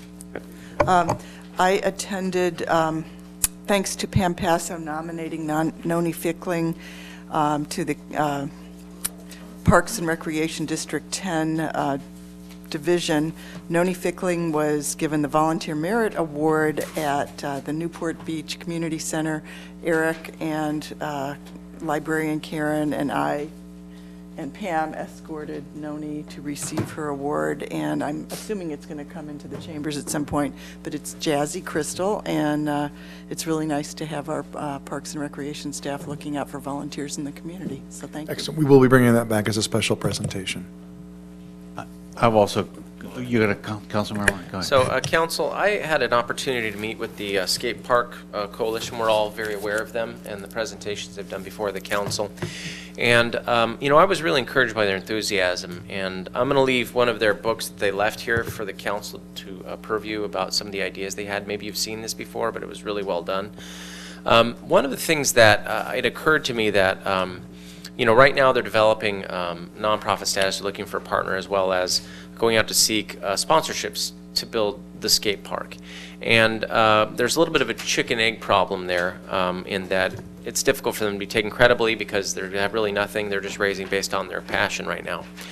In talking to them, James, meeting with them, and James, one of the thoughts that came up was that potentially we could look at doing a similar letter of agreement that we have with the Amphitheater Association, where it's a commitment whereby that if they raise funds, that we would in turn, I think donate the land was the amphitheater agreement, some type of trigger that we would work with them to develop the amphitheater. To assist the Skate Park Coalition in developing those agreements and those relationships, and also to help them really, I think, what I would say is jumpstart their efforts. I'd like for this council to contemplate providing that type of, not necessarily an agreement as much as a letter of support or something that we could say to the Skate Park Coalition. We support your efforts to go out and try and raise funds to develop a skate park in town, and as part of that, we encourage you to go do that. And if you do raise funds, we will work with you to make sure it gets used in developing skate parks in San Clemente. Something quite general, nothing that's going to be specific or even detail a particular commitment, but something that allows them to have more credibility and frankly that allows them to go out and really have definitive conversation with people who can provide that money. And so I'd like to agendize that for us to deliberate on, either a letter, what was it, a letter of authorization? A letter of support. Something that, similar to what we did with the amphitheater folks, we had one in place for them for years, and it doesn't really require anything on our part as much as just simply saying that we encourage them to do so. So I'd like to agendize that for the council to take a look at that and provide a letter of support to them and assist in their fundraising efforts. Well, I mean, we're in the midst of talking about needs around the city, and the skate park will be part of that, Tim. I mean, shouldn't we wait for that study to come in before we? There's about nothing this? that would say, we're not committing to anything at this point. What we're simply doing is giving them the tools to go out and raise funds. And so even if they came back with funds in, say, 6 months, a year, saying we have funds, we want to add lighting, to Ralph's or build a skate park here and there, it still fits within the framework of our park processes and things like that. It's just we have someone it's going to take time for them to do what they do. But right now, if we waited until we got the Parks Master Plan done, could be a year or two out here, and then, then they start fundraising. I'd like to give them something to jumpstart those efforts. And frankly, a letter saying we support their efforts. And I don't want to get too far into it without triggering a Brown Act concern, but a letter that says we support their efforts is something I think we ought to contemplate. I think it's a good idea, and I'm going to speak generally about the Park Master Plan. The thing that excites me about this issue is that it's the residents coming to us, and that's exactly what the Park Master Plan is. We're sending out to the residents, what do you want? This is just the exact opposite of that. So I'm going to support Tim on agendizing that so we can get a letter going and do exactly that. It's nothing, there's no cost to us, no staff, just a letter, good luck, and then when they come back and can bring something, then we'll chat about it at that point, but I'd just like for us to consider it. Okay. I got a couple of photos I'd like to show from my park opening. The Bonita Park. No, didn't we get those? They were somewhere where they had Facebook. Yeah, I think they're on Facebook. Challenge play equipment. Only for you, Tim. Didn't I send those to you? Everything's the kids were climbing all over it just fine. They were doing just good. All right, I'll send them to you. We'll show them at the council meeting in 2 weeks. But it was a very, what's that? That's not it. No.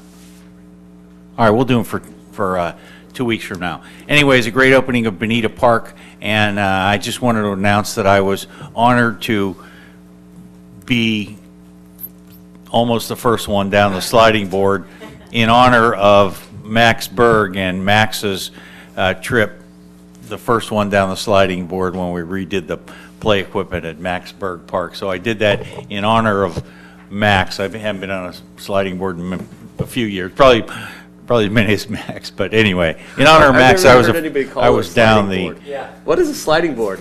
Yeah. What is this, the 1800s? Yeah. This What new is thing it? that just came out Sliding with a board. sliding I don't know board. what a sliding Really board neat. is. It's a slide, bro. It is not. All right. Did you get your Anyway. buggy and whip after that Anyway, and go home? Max and I both thought it was a sliding board, so take that. All right. Who's gonna do the second reading here? I'll do it. I move that we adopt ordinance number 1621, entitled ordinance of the City Council of the City of San Clemente, California, adding section 13-28-702 to the municipal code relating to waste discharge pretreatment and source control program. Second. Motion by Brown, second by Donchak. All in favor? Aye. Aye. Any opposed? Passes unanimously. And I Thank move you. that we name the slide board at the new park the Bob Baker Memorial Slide Board. Absolutely. Second. Okay, all right, I'll do the adjournment if that's You're okay. in honor of Bob's slide board. Of Bob's Memorial Slide Board. Sliding board? Sliding board, even worse. It gets worse. All right, the next regular city council, I move that we adjourn to the next regular city council meeting that will be held on May 3rd, 2016 in the council chambers located 100 Avenue, Presidio, San Clemente, California. Closed session items will be considered at 5 p.m. The regular business meeting will commence at 6 p.m. Motion by Brown, second by Ham. All in favor? Aye. Passes unanimously. Thank you.